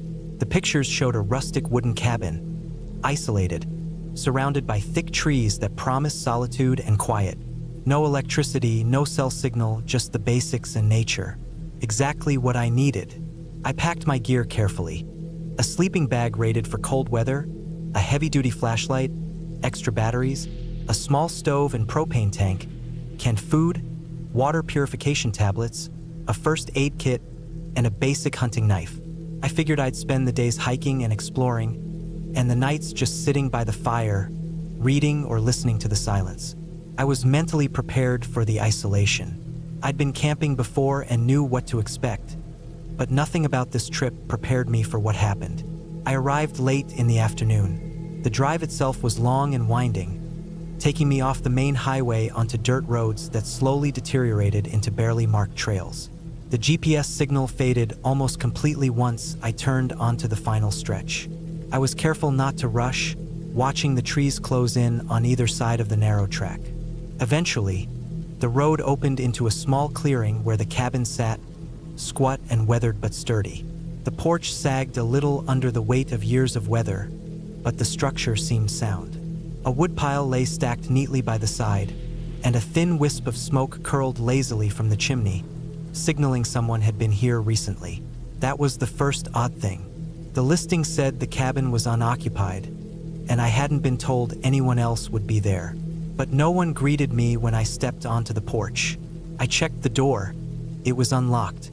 Inside, the cabin was sparse but cozy. A small wood stove dominated one corner. A handmade table and 2 chairs sat near a window, and a cot was tucked into another corner. The floor was rough pine planks, and the walls were lined with shelves holding jars of preserved food and old tools. The air smelled faintly of smoke and pine. I unpacked quickly, set up the stove, and got a fire going. The sun was dropping low behind the trees, turning the sky a dull orange. I boiled some water, ate a simple dinner of canned beans and rice, and settled in for the night. The first evening was quiet, peaceful even. I sat on the porch watching the stars come out one by one. No city lights, no sounds except the crackle of the fire and the occasional call of an owl. I was glad I came. Around midnight, I woke up. The cabin was cold. The fire had died down completely. I got up to stoke the stove back to life. That's when I noticed it. A faint scratching noise coming from just outside the cabin. Soft at first, almost like the sound of claws scraping against wood or stone. I froze, listening. The sound stopped after a few seconds. I thought maybe it was a raccoon or some other animal, so I ignored it and went back to bed. But the next night, the scratching returned, louder this time and more persistent. It didn't sound like any animal I knew. It was too rhythmic, too deliberate, like something trying to get in. Over the next 2 days, I tried to shake off the feeling of being watched. The woods felt alive in a way I hadn't expected. The branches swayed with the wind, shadows seemed to stretch longer, and every little noise made me tense up. I kept my knife close and checked the locks several times each night. On the 3rd evening, the sun was setting in that cold, gray way it does in autumn, when the world seems to lose color and the light gets thin and sharp. I had just finished collecting water from a nearby stream, a few hundred yards from the cabin, when I heard voices. Not loud, just faint murmurs carried on the wind, indistinct but close enough to make my heart race. I didn't stay to listen. I walked fast back to the cabin, constantly glancing behind me. When I reached the door, I locked it and checked the windows.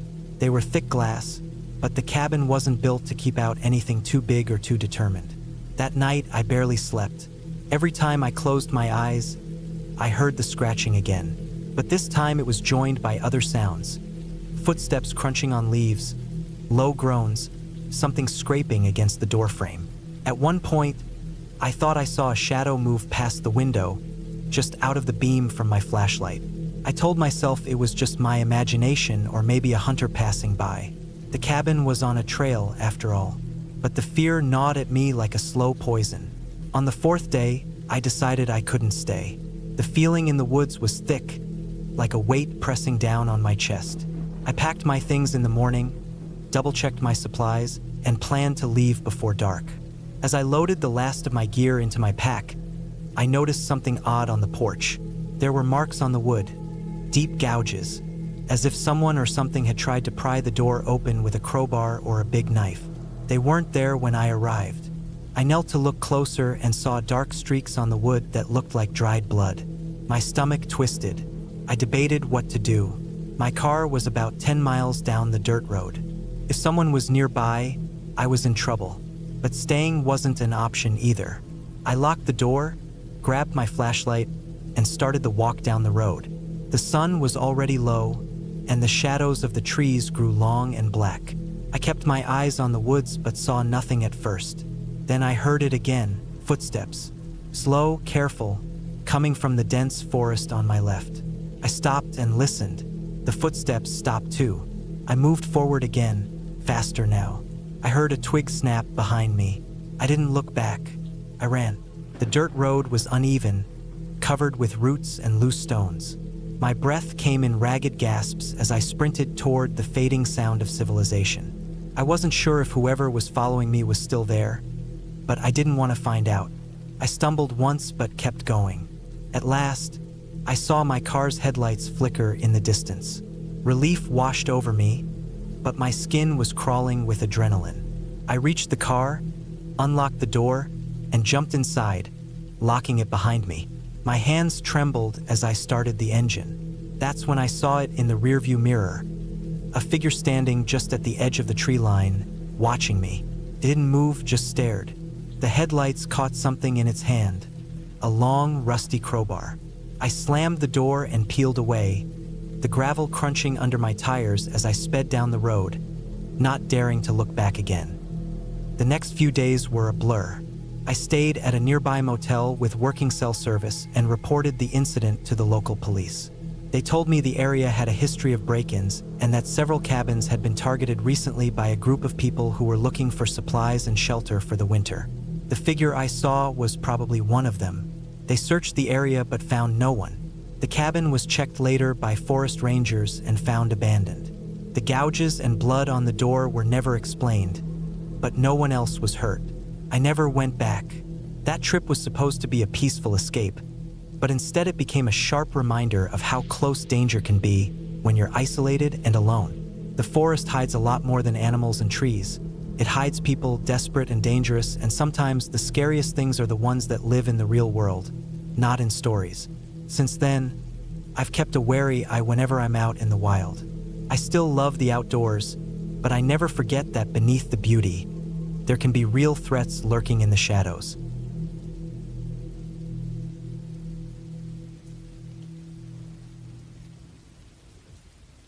Started as just a plan to get away for a few days. I had been working nonstop for months, drowning in emails, meetings, and the constant buzz of city life. The noise, the crowded streets, the endless light pollution. It all wore me down until I finally decided I needed to disappear for a while. No internet, no calls, no people. Just me. A cabin in the woods and silence. I found the cabin online through a small rental website. It was located in a remote forest area several hours north of the city. The pictures looked perfect, rustic but cozy, surrounded by trees, with a small lake nearby. No neighbors for miles. Exactly what I needed. The drive was long, about 4 hours, with the last 2 on a gravel road that twisted through dense woodland. The sky was gray, overcast with low clouds. When I finally arrived, the cabin was exactly as described. A simple wooden structure, weathered but sturdy, with a stone chimney and a front porch. There was a fire pit outside, some stacked logs, and a small dock stretching into the lake.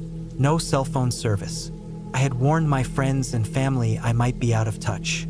I unloaded my bag into the cabin. Inside was sparse but comfortable. A small kitchen with an old stove, a table, a couch, a bed, and shelves filled with mismatched books and board games. There was a wood stove in the corner and a box of firewood stacked next to it. The place smelled of pine and old wood, with a faint mustiness that came with being closed up for a while. That first evening, I built a fire in the stove, boiled some water for tea, and sat by the window watching the dark forest settle under the twilight. The lake was still, its surface smooth like glass. I felt peaceful for the first time in months. Night came quickly. I went to bed early, the cabin lit only by the flickering fire. The silence outside was complete, broken only by the occasional crack of a twig or distant bird calls. I slept deeply. The next day, I woke to a thick fog hanging over the lake and forest. The air was cool and damp. I made breakfast, coffee, toast, and eggs, and planned to hike a little, explore the woods and the trails the owner had mentioned. I packed a small day bag with water, snacks, a flashlight, and my phone, though I knew I wouldn't get signal. I set off down the narrow path leading into the trees. The forest was dense, with tall pines and birch. The ground was soft with moss and fallen leaves. The fog gave everything a muted, surreal quality. I moved slowly, trying to take it all in, but something made me uneasy. Not a feeling of danger exactly, but a strange sense of being watched. I shook it off as nerves and kept walking. The trail curved up a gentle hill, and I stopped at a clearing overlooking the lake. From here, I could see the cabin far below, nestled among the trees. The silence was overwhelming, but not unpleasant. I sat on a rock for a while, just breathing in the cold air. As I turned to head back, I noticed something odd, fresh footprints in the dirt. They were boot prints about my size, heading toward the cabin. I frowned. Nobody else was supposed to be around here. The nearest neighbor was miles away, and the owner had told me I'd likely be alone. I followed the prints cautiously, keeping my eyes on the path. They led directly to the cabin and stopped abruptly at the edge of the porch. My heart started to beat faster. Whoever had been here had gotten close to my place. I checked the doors and windows. They were all locked, nothing disturbed inside. Still, the idea of someone else nearby unsettled me. I decided to call the owner the next morning to ask if anyone else might be around or if there were hunters or hikers in the area. That night, I kept the fire going longer and locked the doors carefully before going to bed. The silence felt thicker, heavier. I tried to focus on the peacefulness, but every little noise, the wind shifting branches, the creak of the cabin settling, made me jump. Around 2 a.m., I woke suddenly to a noise outside, a soft thud, then silence. I froze in bed, listening. Nothing else. The darkness outside the window seemed to press in on the cabin. I told myself it was an animal, maybe a deer or a raccoon. The next morning, I found more footprints, this time circling around the back of the cabin near the woodshed. The prints were fresh and looked like someone had been moving carefully, trying not to make noise. I started feeling more on edge. I made a list of things I had to check. Secure the cabin better, find a place to stash a knife in my bag, and make sure the windows were properly latched. By midday, I went back into the woods but stayed closer to the cabin, keeping an eye out for any sign of another person. I found some broken branches and more footprints, sometimes several sets overlapping. Whoever it was had been there multiple times. That evening, I decided to leave a note on the porch, a simple warning. This cabin is rented. Please respect privacy.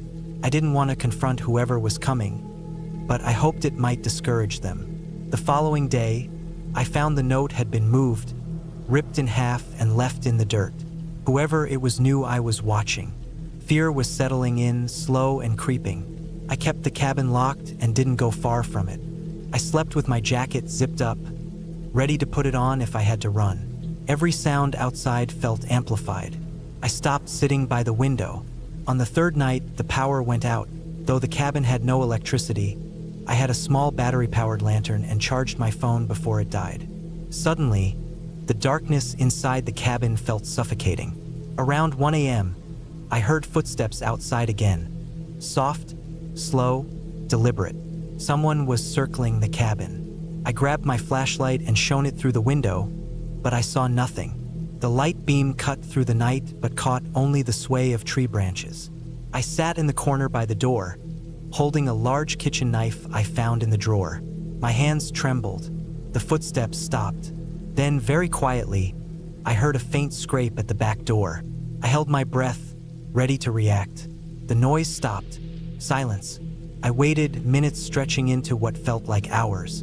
Morning came, and the sun finally pushed away the dark. I checked the back door. It was locked tight, but near the door was a small pile of sticks arranged like a crude barricade, almost like someone had been trying to get in or leave a message. I packed a small bag quickly. I knew I couldn't stay another night. I didn't want to wait for whoever was out there to make their next move. The drive back was tense. I kept checking the rearview mirror and the side windows. The forest seemed to watch me retreat. I called the local police once I got signal.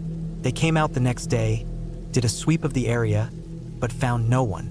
No footprints, no signs of campfires or tents. They said maybe it was a hunter or a drifter who moved on after I left. Still, I never went back. The cabin rental was removed from the website shortly after. Months later, I learned from a news report that a man had been arrested near that forest, wanted for burglary and stalking. He had been living off the grid in the woods, watching cabins and campsites. No one knew how long he had been there. I realized then how close I had come to a very real danger. No ghosts, no monsters, just a man, hiding in the trees, waiting. That experience taught me to never underestimate how vulnerable you can be when you're alone in the wilderness. The woods aren't just quiet. Sometimes they're waiting.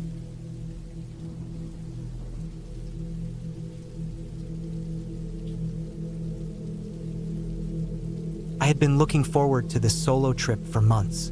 The year had been exhausting. Long days at work, constant noise from the city, and no time to think.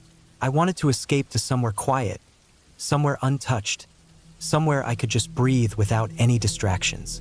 That's how I found the cabin. A small wooden cabin rented out on a website for people who wanted to get away from it all.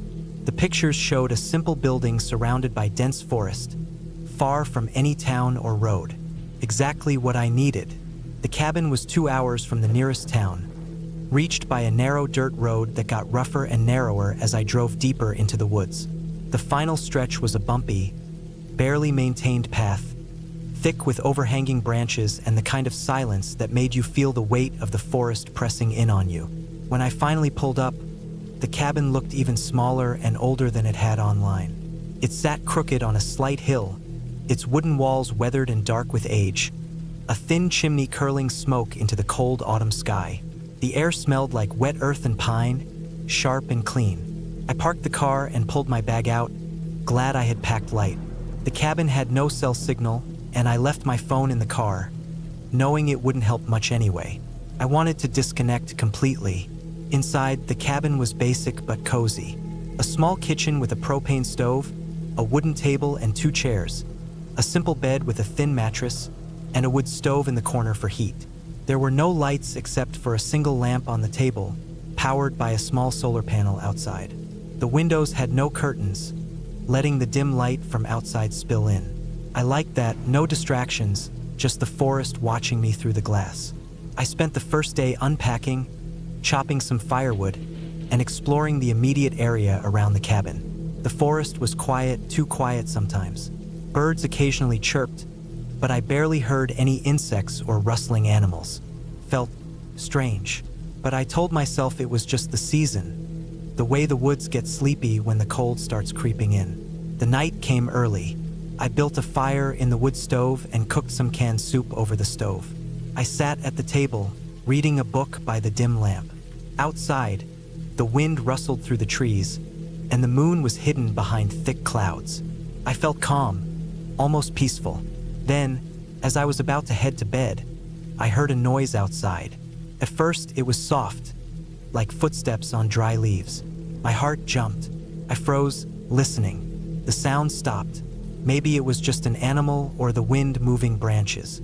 I told myself not to worry, but I couldn't sleep well that night. The next morning, I woke early. The sky was overcast, and a cold drizzle started to fall. I decided to stay inside, reading and warming by the stove. Around noon, I thought I heard footsteps again, this time closer, like someone was walking around the cabin. I looked out the window, but there was no one there. The forest was empty, just trees dripping with rain. I started to feel uneasy. The idea that someone might be nearby, watching me, crept into my mind. But who would come out here? The cabin was isolated, and the road was barely passable. That evening, I made sure to lock the door and close the windows. I checked the old wooden latch several times. I kept a heavy metal flashlight and a knife close by just in case. The rain had stopped, but the woods felt heavier now, almost suffocating. Around midnight, the footsteps came again. Slow, deliberate, they circled the cabin, crunching leaves and breaking twigs. I lay in bed, heart pounding, clutching the flashlight. The sound stopped abruptly. I waited for a long time, but nothing else happened. The next day, I explored farther from the cabin. I walked along a narrow stream, the ground wet and muddy, the trees standing like silent giants. I noticed something odd, footprints in the soft mud near the water. They weren't animal prints. They were human and fresh. My skin crawled. Whoever had been walking around the cabin was close by. I didn't see anyone, but the prints suggested someone had passed recently, maybe the night before. I debated leaving immediately, but the car was 2 hours away, and the dirt road was slippery after the rain. I wanted to pack first, but something held me there. Fear? Curiosity? I don't know. That night, I stayed awake longer than before. I sat by the window, shining my flashlight into the darkness. The woods looked endless, shadows twisting and shifting with every flicker of light. Then I saw movement. A figure crouched low, moving slowly between the trees maybe 50 yards away. My breath caught. The figure paused and stared in my direction. I couldn't see a face, just a dark shape blending into the forest. Then it disappeared into the shadows. I didn't sleep that night. When dawn came, I packed up everything quickly and drove away, my hands shaking on the wheel. I thought that would be the end of it. But it wasn't. A week later, when I was back home in the city, I noticed something strange. There were marks on my front door, deep scratches running vertically, like claws or nails scraping wood. I live on a busy street in an apartment building. No one would have tried to break in without me hearing. I checked my car. The back bumper had fresh scratches, similar to the ones on the door. My phone, which had been off during the trip, suddenly had no signal, and some messages I never sent were stored in drafts. The next day, I found a note slipped under my door. No handwriting, no signature, just a single line written in black marker. "You're not as alone as you think." Panic set in. I changed my locks, called the police, but there was no evidence, no footage, no proof anyone had been near my place. I started noticing other signs. Footprints outside my apartment entrance, missing items that reappeared moved, strange sounds outside at night. No one ever tried to contact me directly, no calls or messages, just these silent reminders that someone had been there. I realized that during those nights in the woods, someone had been watching me, learning where I was, and had followed me home. The isolation I thought I wanted had been invaded. I don't know how long this will last. I don't know who it is or what they want. But I do know this: the cabin wasn't haunted by ghosts. It was haunted by someone real, someone patient, someone dangerous. The forest was never empty. It was waiting, and so was I.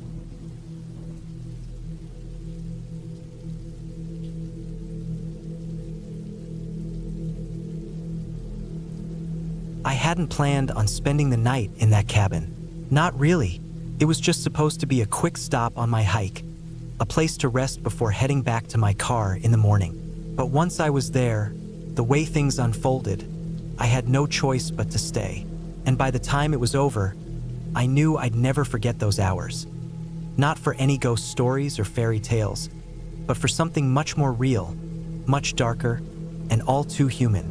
I'd been hiking alone for 2 days in a dense forest upstate, miles from the nearest town or road. My goal was to clear my head, get away from everything for a bit. The kind of trip where you trust only your own 2 feet and the gear on your back. I had a small backpack with the essentials: water, food, a first aid kit, a map, a flashlight, and a basic camping stove. I was experienced enough to know how to handle myself, and I wasn't careless. The woods around there were thick and wild, but I'd mapped out my route carefully. As evening fell, the light grew soft and golden, filtering through the tall pine trees. I knew the sun would set soon. I was tired and my legs ached, but I still had about 3 miles to cover before reaching the small cabin marked on my map. The cabin was supposed to be an old hunting lodge abandoned decades ago, but I had read online that it was still standing, somewhat intact. I planned to rest there, maybe spend the night, and pack up early in the morning. I found the cabin just as the sun dipped below the horizon. It sat in a small clearing surrounded by thick woods on all sides. The building was old and weather-beaten, made of rough-hewn logs that had darkened with age.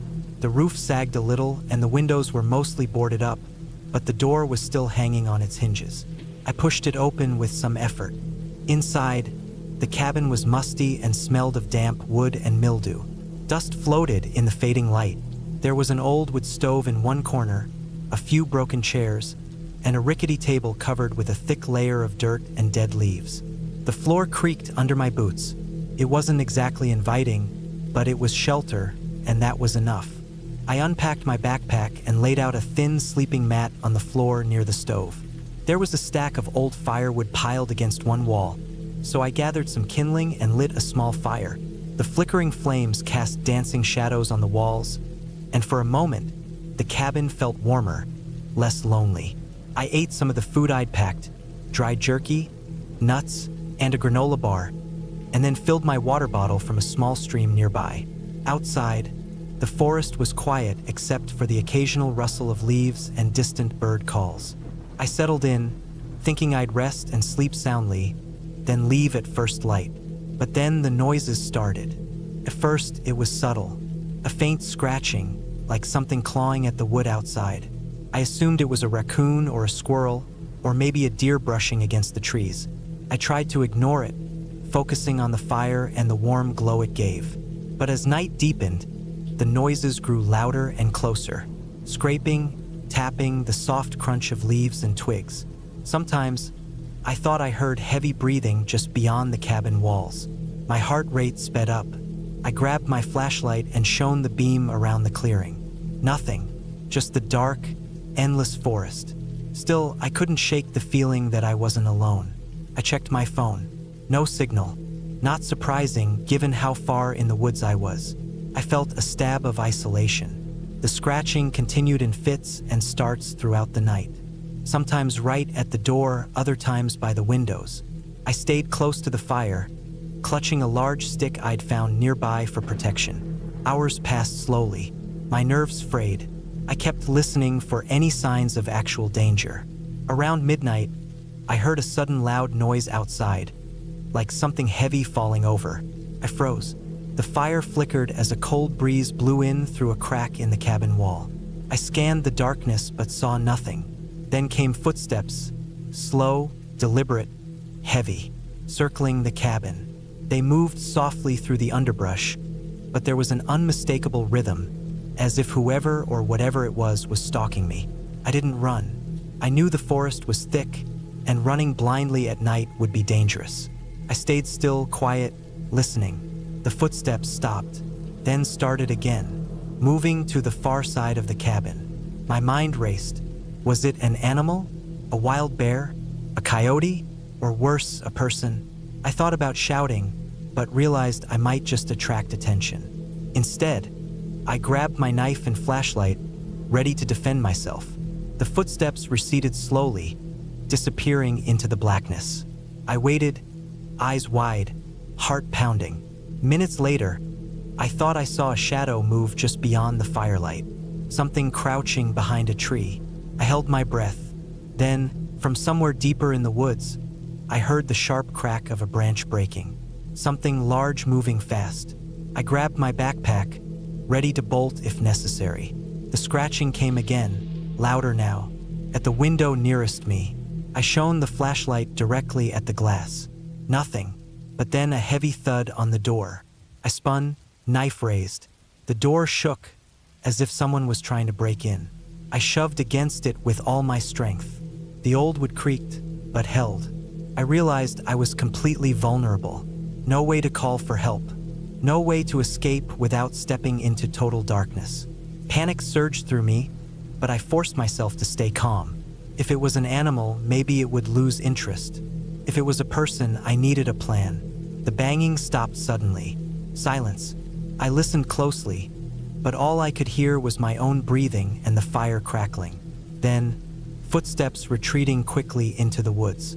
I didn't dare move until dawn. The night dragged on. I stayed close to the fire, eyes fixed on the dark tree-line. At first light, I packed up quickly, careful not to make noise.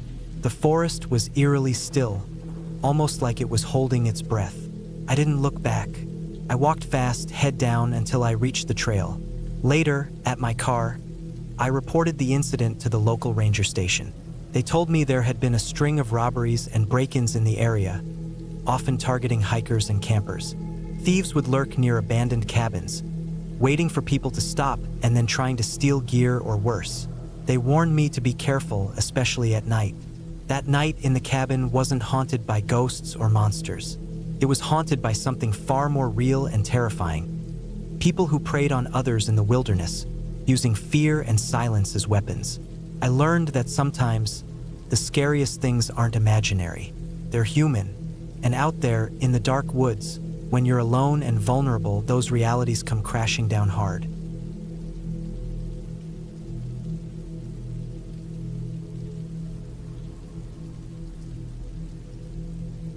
I hadn't planned to stay the night at the cabin. Honestly, I was just passing through. The plan was simple.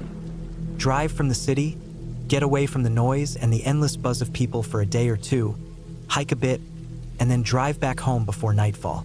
But things don't always go the way you imagine. I was driving along a narrow country road that wound through thick pine forests. The trees on either side were tall and close enough to blot out much of the sky. The air was cold and sharp for early autumn, the kind of chill that makes you tighten your jacket around your neck. I'd spotted the cabin on a map earlier, a small old structure marked Pine Ridge Cabin, about halfway up a ridge overlooking a valley. It wasn't a tourist spot or a rental cabin.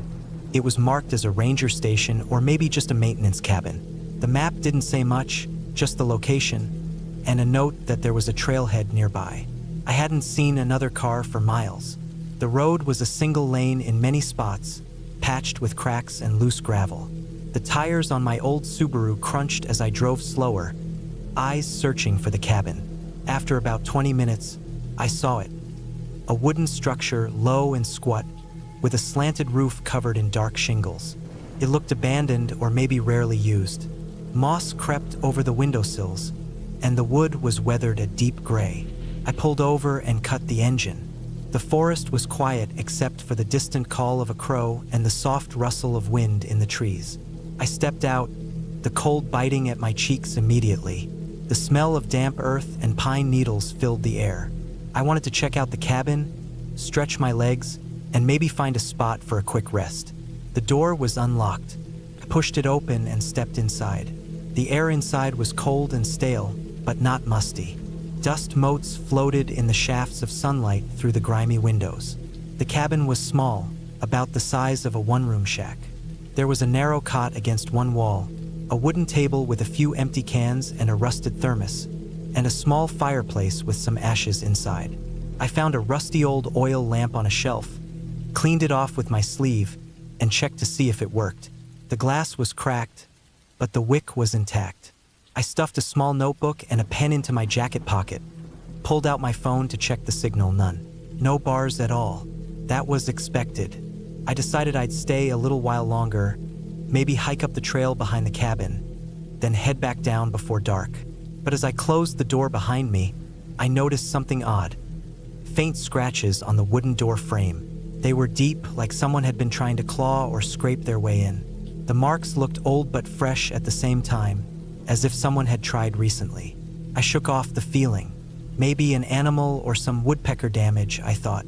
The trail was narrow and steep, leading up through dense pines and underbrush. It was easy to get lost here if you weren't paying attention. I followed it for about an hour, the sun dropping lower in the sky behind the hills. When I turned to head back, the light was fading fast. The trees cast long shadows, and the forest grew colder, quieter. I felt uneasy, like I wasn't alone, but there was no one in sight.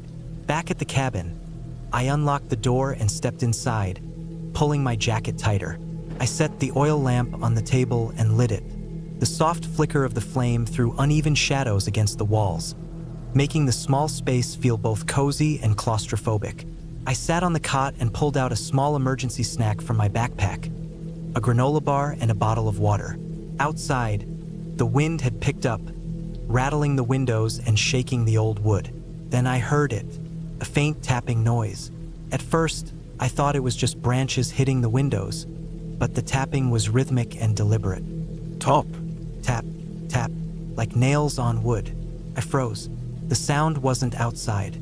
It was coming from the back wall, near the fireplace. I picked up the oil lamp and walked carefully toward the noise. My heart was pounding. The tapping stopped. I inspected the wall. The wooden planks were old and rough. Suddenly, I noticed one board was loose, slightly bowed out at the bottom. I pulled on it. It gave way. Behind the board was a small hidden compartment.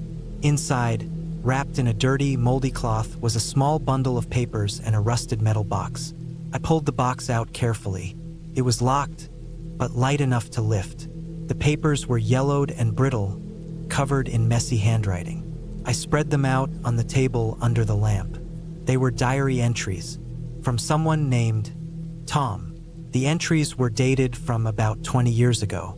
The writing was frantic, filled with warnings about someone, or something, that had been following him in the woods near the cabin. He wrote about strange sounds at night, footprints near his camp, and a feeling of being watched. But most chilling was the last entry. It described how he had locked himself inside the cabin after hearing footsteps outside and banging on the door. He said he was scared to leave because whoever was outside wanted to hurt him. The last line was scratched out, almost illegible. My hands trembled as I put the diary down. I wasn't sure what I expected. A ghost story? A nightmare? But no supernatural thing would explain the next hours. I sat back and listened. The tapping returned, but louder this time, coming from outside the cabin. It wasn't the wind or branches.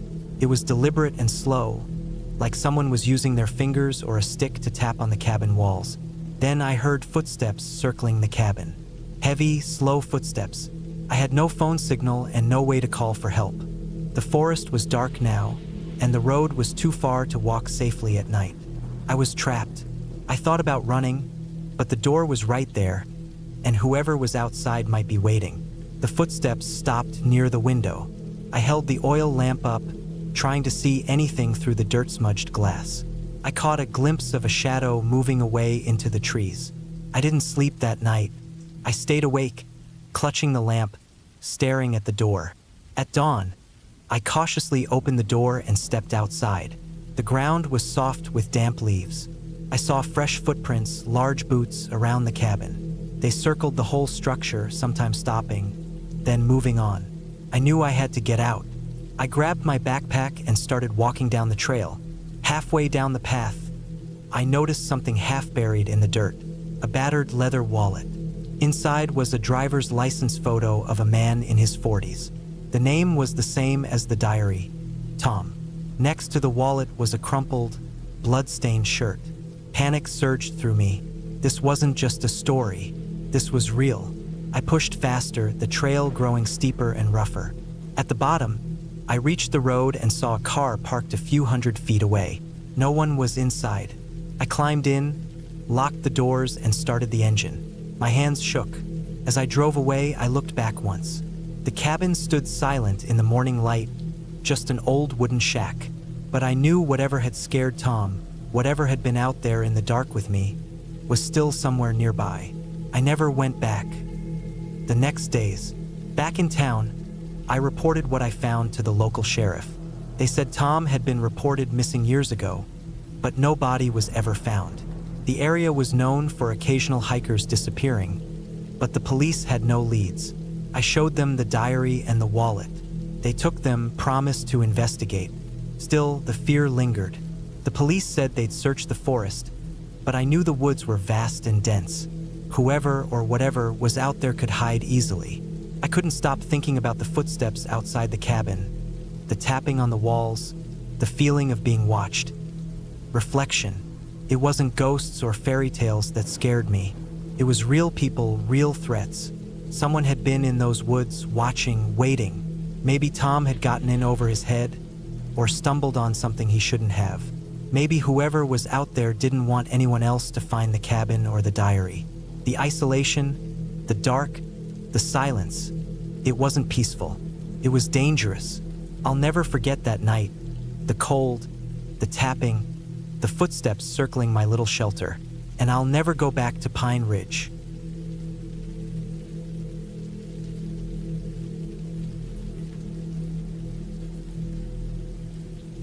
The sky was the kind of gray that felt heavy and close, like the air itself was waiting to fall apart.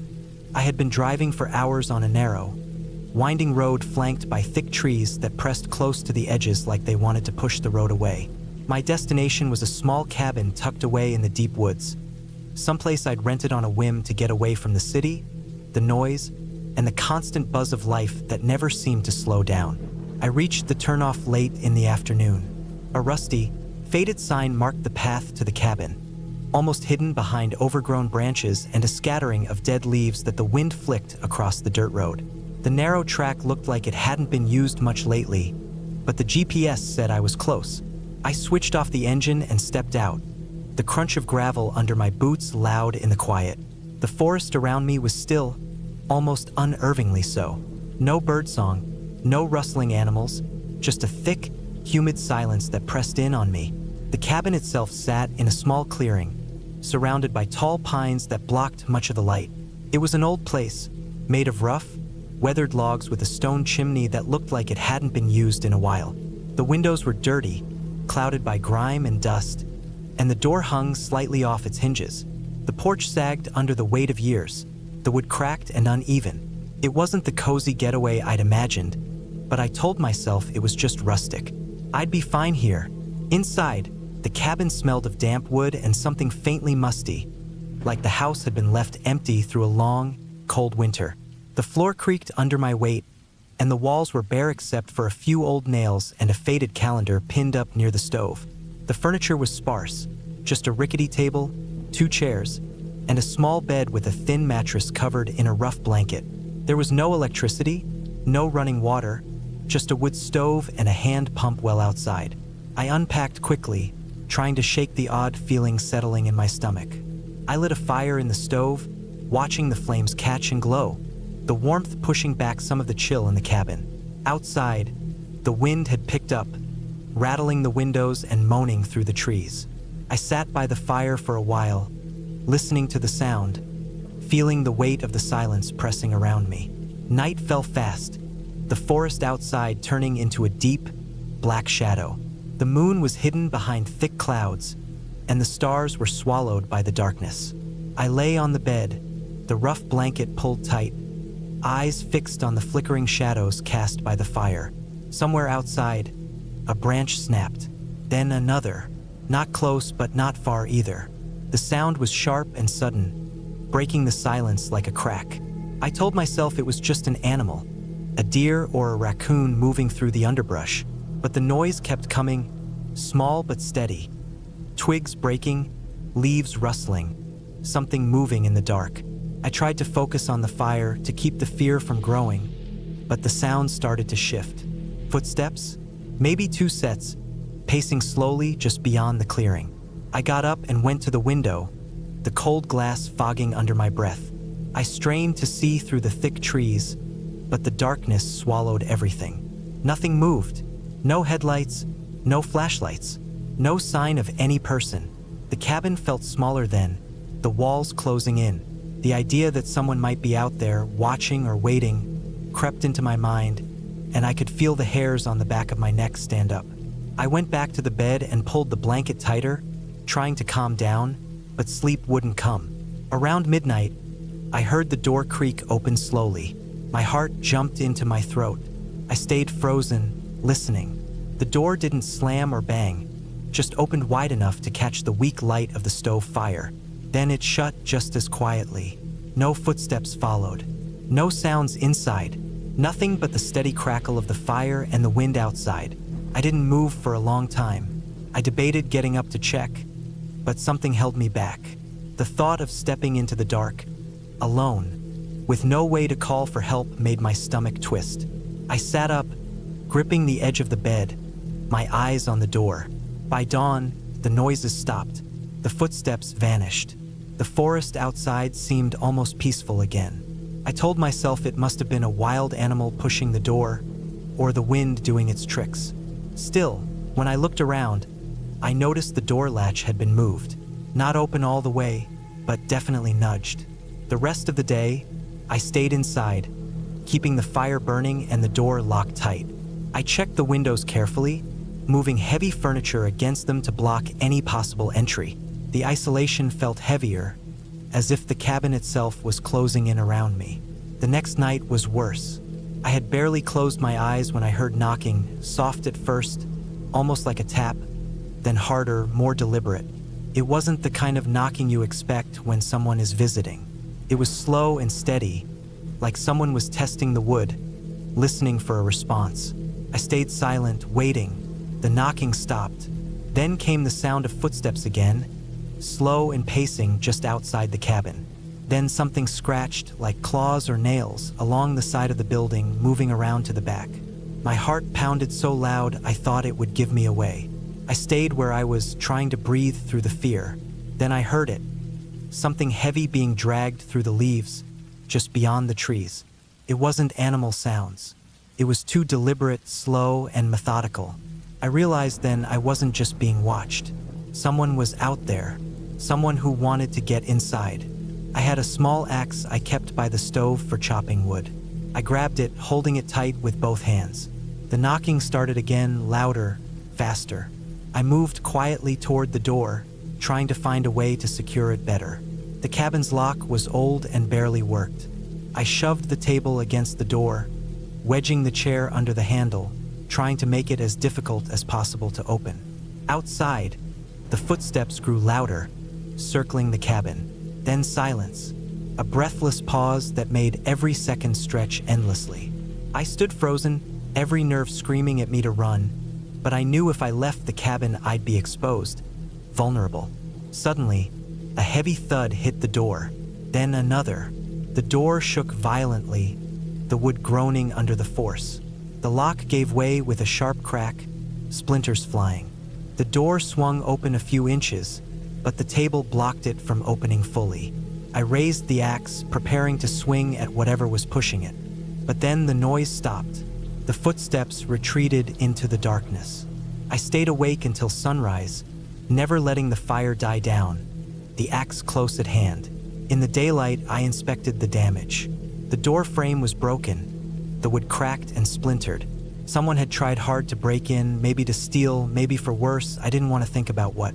I decided I couldn't stay there any longer. I packed what little I had and prepared to leave. I wasn't sure what I was more afraid of, what might have been out there, or the fact that no one would come looking for me if I disappeared. On the way back, I kept looking over my shoulder. The road seemed longer and lonelier than before. The forest didn't feel like a refuge anymore, but a place where something could hide just out of sight, waiting. When I finally reached the main road, I felt a strange relief. The noise of cars and people felt loud and overwhelming, but safe. I called the rental company and told them I wouldn't be staying the full time. They mentioned that the cabin had been closed for months because of a string of break-ins, but no one wanted to fix the door or stay there. They sent someone to board it up after I left. I never went back. Sometimes, when I'm out hiking or camping in the wilderness, I think about that night and wonder what exactly was out there in the dark, how close it came to getting inside. The forest is beautiful and peaceful most of the time, but I learned that even in the quietest places, danger can be real and very close, waiting just beyond the trees, silent and patient. It was a harsh lesson in how alone you can be, even when surrounded by nature, and how fast a place that's supposed to be safe can turn into something terrifying without any warning.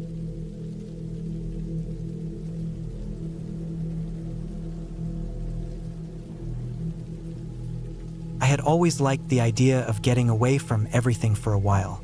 The noise, the crowds, the endless buzzing of phones and screens. I figured a cabin in the woods was perfect for that. Not too far from town, but far enough to feel like I was truly alone.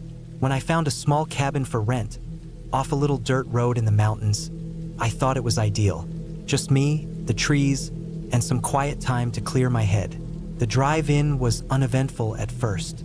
The sky was clear, the sun low but bright, filtering through the leaves. The dirt road wound through thick forest, the smell of pine and damp earth heavy in the air. I passed no one, which felt good. The trees grew taller, closer together, branches arching overhead. My car made soft crunching sounds on the gravel as I moved deeper in. I had my phone fully charged, a flashlight, some food and water, and a thick jacket. I felt prepared. When I pulled up to the cabin, I stopped and stared for a moment. It wasn't much, just a simple wooden structure, maybe 30 feet wide and 20 deep, with a small porch. The wood was old and weathered, stained dark from years of rain and sun. The windows were small and dusty, with faded curtains inside. A thin trail of smoke rose lazily from the stone chimney. No other houses or cabins were visible, just trees thick and endless. I got out and looked around. The ground was soft and covered in pine needles. A faint smell of wood smoke lingered. There were a few logs stacked near the porch and a rusty metal bucket near the steps. The air was quiet except for the occasional call of a bird or rustle of leaves in the breeze. Felt good, peaceful. I liked the stillness. I unlocked the door with the key the owner had left in a small tin box nailed near the doorframe. The door creaked open slowly. Inside, the cabin was small and musty. A single room with a small kitchen area, a wood stove, and a fold-out cot against one wall. There was a tiny bathroom in the corner with a cold water sink and a small toilet. The place was clearly old, and it smelled like damp wood and mildew mixed with the faint scent of smoke. Nothing fancy, but it was clean enough. The windows let in some fading light, but the room was already dim. I set my things down and started a fire in the wood stove. The logs were dry, and soon a warm glow filled the room. The heat spread quickly, pushing back the chill from outside. I boiled some water and made a cup of instant coffee, sipping it slowly as I looked out the window at the forest. Shadows lengthened as the sun dipped lower. The trees moved gently in the wind, their branches swaying and scratching softly against each other. Night fell quickly. The sky turned dark blue, then black. The stars came out, shining bright and cold above the treetops. The moon was thin and pale, barely lighting the ground. Inside, the fire crackled and popped, throwing flickering light onto the walls.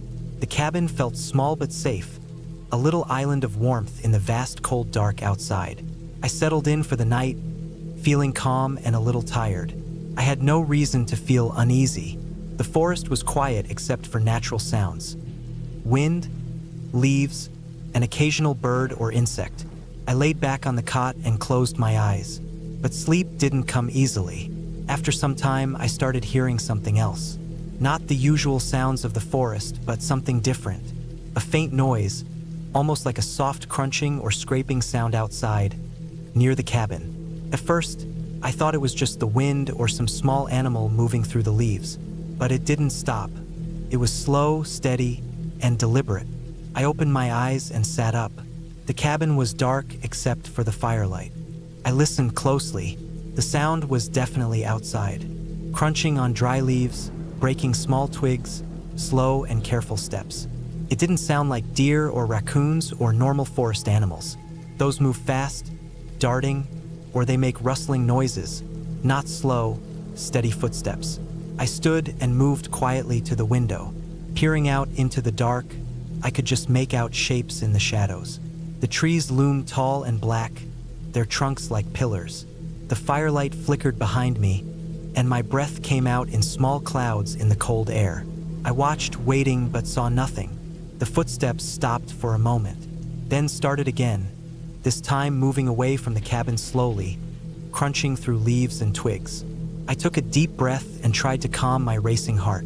It was probably a deer or some other animal. I told myself, maybe a raccoon, a fox, or a bear. I'd heard bears moved slowly sometimes. Still, the slow, careful steps didn't feel right. They felt deliberate. I stayed awake the rest of the night, fire burning low, ears straining for any sound. The footsteps never came close again, but I heard them far off, fading into the woods. I didn't see any lights, no signs of other people or vehicles, just the vast, dark forest. Morning came slow and gray. The sky was cloudy and heavy. I stepped outside and looked around. The ground near the cabin was undisturbed except for my footprints. No other tracks. The forest was quiet again. I ate a quick breakfast, packed a little, and decided to explore a bit. I took my flashlight and some water, then followed a narrow trail that led away from the cabin. The path was overgrown and narrow, with thick bushes on both sides. The trees towered overhead, blocking most of the light. The forest floor was soft and covered with pine needles and fallen leaves. I walked carefully, enjoying the quiet. No animals, no birds, just the sound of my footsteps and the occasional snap of a twig underfoot. I went maybe a quarter mile, then stopped at a small clearing. The ground was uneven and rocky here, with a small stream running through it. The water was clear and cold. I knelt and cupped some in my hands, drinking slowly. As I looked up, I noticed something odd. Near the edge of the clearing, partially hidden by bushes, were footprints. Human footprints. They were large, muddy, and looked fresh, maybe from the night before. I stared at them, a cold feeling growing in my stomach. The prints led off into the forest, away from the cabin. They were heavy, uneven, and some looked like they dragged slightly. Something about them made my skin crawl. I took a few photos with my phone, then hurried back to the cabin. Inside, I locked the door and checked the windows. All were closed and secure. I sat down, trying to think through what I had seen. Who else was out here? The area was supposed to be private, with no other cabins or homes for miles. The dirt road I had driven on was rarely traveled. I hadn't passed any cars on the way in, and the nearest town was over an hour away.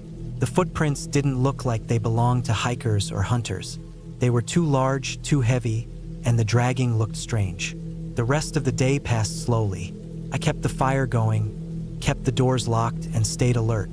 I didn't hear the footsteps again, but I saw other signs: broken branches, disturbed bushes, and more footprints around the perimeter of the cabin. That night, I barely slept.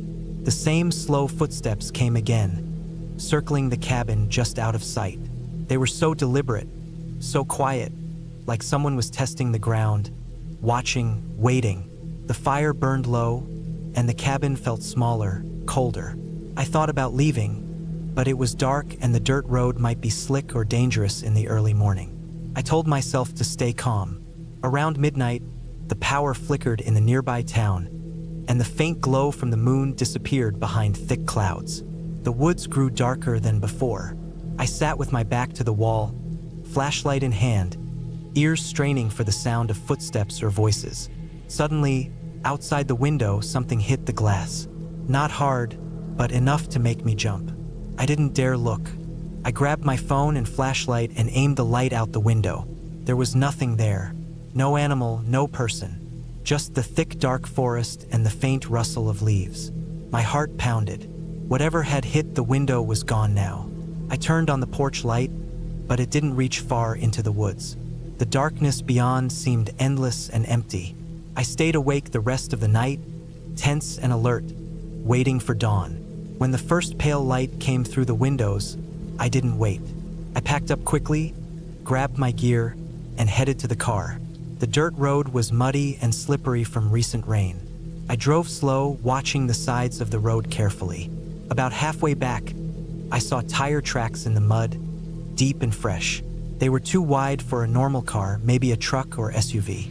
They ran parallel to the road, but then turned off into the woods. I slowed and stopped, looking into the trees. For a moment, I thought I saw movement, but it vanished quickly. I didn't stop again until I reached the highway. When I got home, I reported the footprints and tire tracks to the local ranger station. They told me the area was mostly quiet, but had had occasional reports of trespassers and illegal campers. No arrests or real investigations, since there was no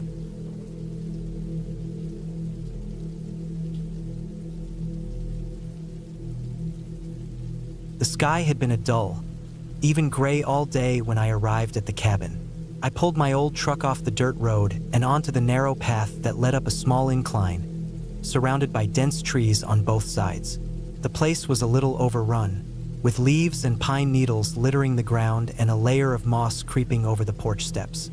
The cabin was small, roughly 20 feet by 25 feet, but sturdy, made of thick logs with a metal roof that looked like it had weathered many storms. I'd rented it for the week, needing a break from the city and the endless noise and crowds. I told myself I just wanted some peace and quiet, some time to clear my head and maybe write a bit. What I didn't realize was how close to real isolation I was about to get. The late afternoon air was chilly, the kind that sticks in your bones. I had a backpack with my essentials. Some canned food, a small camping stove, water, a flashlight, extra batteries, and a first aid kit. The cabin had no running water or electricity, which was part of the charm for me at the time. No distractions. I was alone and I liked it. Inside, the cabin smelled like old wood and damp earth. Dust coated every surface, and cobwebs hung in the corners of the ceiling. There was a small kitchen area with a rusted sink and a cast iron stove, though the chimney looked clogged with soot. A table stood in the middle of the room, surrounded by two creaky chairs. A faded rug lay beneath it, worn thin in places. The only window faced the woods, letting in a faint light, but the glass was grimy and scratched. I set my pack down and started unpacking. After a quick meal of canned beans heated on the stove, I went outside to collect firewood. The woods were quiet except for the occasional rustle of leaves and distant bird calls. I gathered dry branches and pine logs, stacking them neatly near the stone fire pit outside the cabin. The sun was setting fast, and soon the sky turned a deep shade of blue. That night, I built a fire and sat close to it, watching the flames flicker. The crackling of the wood was soothing, and the cold air pressed in on me from all sides. As the fire burned lower, the woods grew darker, almost pitch black, except for the narrow ring of light around the fire. I stayed alert, though, knowing that at night the forest felt different, like something was always watching, just beyond the edge of the light. I went inside the cabin and lit a lantern. The light cast long shadows on the walls, making the small space feel bigger and smaller all at once. I went to the window and looked out, but I saw nothing except the thick blackness of the trees. There was no wind, no movement, just the sound of my own breathing and the creaking of the cabin settling. I tried to write, but my hands trembled a little, and the words didn't come easily. The next day, I planned to explore the nearby trail. I had a map that showed a path leading down to a small lake about 2 miles away. The weather was cold but clear, with a sharpness in the air that made me breathe deeper. I packed a small bag with water, snacks, and my phone, though I didn't expect to get any signal out here. The trail started off well enough, soft dirt underfoot, leaves crunching with every step. The trees were thick, mostly pines with some scattered oaks. Every now and then, I'd hear the snap of a twig or the distant call of a bird. After about an hour, the trail became steeper and rockier. I had to watch my footing carefully, gripping onto roots and stones to steady myself. Around midday, I reached the lake. It was small and still, a perfect mirror reflecting the gray sky and surrounding trees. I sat on a fallen log near the water's edge, pulled out my phone, and tried again to get a signal. Nothing. I ate a sandwich and rested for a while, listening to the soft lapping of the water against the shore.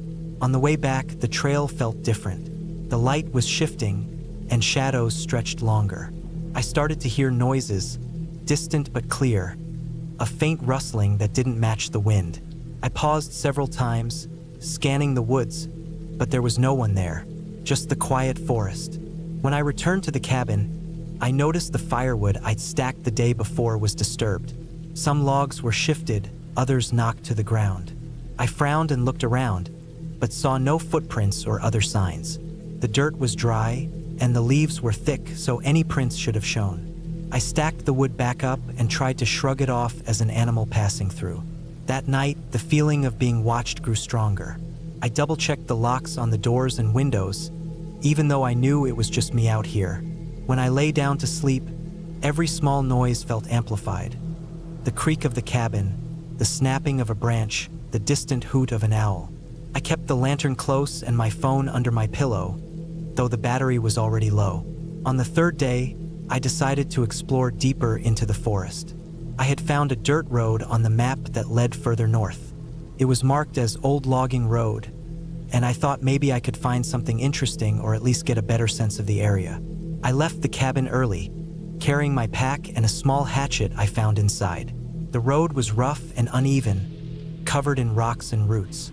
Trees on either side grew thick and tall, blocking most of the sunlight. I walked for miles, hearing only the sound of my boots on the dirt and the occasional bird call. Occasionally, I would see broken branches or disturbed underbrush, signs that something had moved through recently. After several hours, I came upon an old rusted truck. It was half buried in the dirt and covered in vines and moss. The windows were shattered, and the tires were flat. Nearby were scattered pieces of old equipment, chains, ropes, and metal scraps. It looked like someone had abandoned it a long time ago. I took a few pictures with my phone, curious about the story behind it. As I stood there, I heard a faint noise coming from the woods behind me. It was low and guttural, almost like a growl. My heart rate quickened, and I spun around, but saw nothing. The silence that followed was heavy, pressing in on me. I didn't like how alone I felt all of a sudden. I made my way back to the cabin faster than before, eyes darting everywhere. When I got inside, I bolted the door and slid a heavy chair under the doorknob, just to feel safer. I sat in the corner with the lantern and waited for night to come. That night was the worst. Around 2 a.m., I woke up to a loud bang against the cabin wall. My heart jumped into my throat. I sat still, listening. Then another bang, and another. Something was hitting the outside wall, hard and heavy. It sounded like someone or something was trying to break in. I grabbed the hatchet and crept toward the door. The lantern's light flickered, casting shaky shadows. The banging stopped suddenly. I held my breath, straining to hear any movement. After what felt like an eternity, I edged over to the window and peered out. There, just beyond the edge of the porch, stood a large figure. A man, I realized, dressed in dark clothes and a hood that covered most of his face. He didn't move, just stared at the cabin. My blood ran cold. I ducked away from the window and looked around frantically for an escape. The back door was locked, but I hadn't blocked it.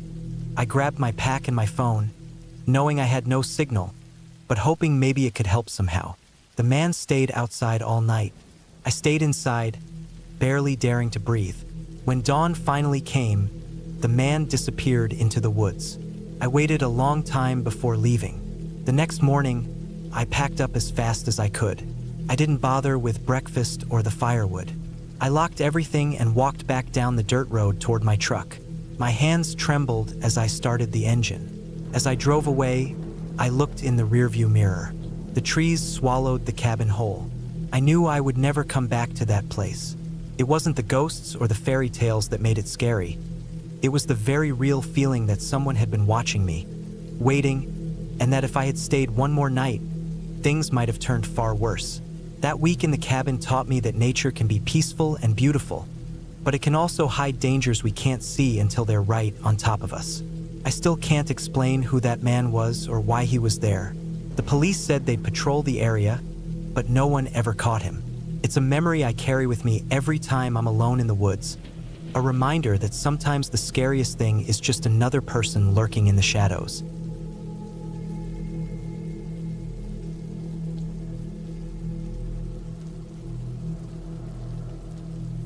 Started as an ordinary trip, just me, my car, and a week off work. I had been grinding for months, so I decided to escape the city noise and stress and spend some time alone in nature. I wanted a cabin, somewhere remote enough to be quiet, but not so far I couldn't get out if I needed to. I booked a small cabin through an online rental site in a dense forested area a few hours north of the city. The photos showed a rustic wooden cabin nestled in thick pine trees, with a small porch and a wood stove inside. It was exactly what I wanted. The drive out was long but peaceful. The highway thinned out to country roads, and the landscape gradually changed from urban clutter to open fields, then dense forest. I reached a dirt road marked on the GPS and turned down it. The road was rough and narrow, with trees almost brushing the sides of the car. Every so often, I passed abandoned farm buildings or piles of old logs. It felt like I was leaving civilization behind piece by piece. After about an hour, I reached a small clearing. There was a parking area with room for a few cars. The cabin sat at the far end, barely visible through the thick trees. It looked just like the pictures. The wood was weathered and darkened from years of rain, but still solid. A thin trail wound from the parking spot to the front door. I grabbed my bag and headed inside. The air inside was cold and smelled faintly of dust and pine. The cabin was simple. One big room with a small kitchen corner, a wood stove near the center, and a narrow stairway leading to a loft bedroom. The windows were dirty but intact, and curtains were pulled to the sides. The furniture was basic: a table, a couple of chairs, a couch with worn cushions, and a small bed upstairs. I unpacked, lit a fire in the stove, and settled in. The quiet was amazing. No traffic, no people, just the occasional creak of the wood settling and the sound of wind through the trees. At night, the stars were bright and countless, something I never got to see in the city. I was already feeling my mind relax. The first few days passed uneventfully. I explored nearby trails, read books, and cooked simple meals over the stove. The forest was alive with birds and squirrels. I saw deer tracks near the cabin and spotted a few rabbits darting through the underbrush. I brought a camera and took pictures of mushrooms, moss, and old tree trunks. The air smelled fresh, and the nights were chilly but peaceful. Then, on the fourth day, things started to feel off.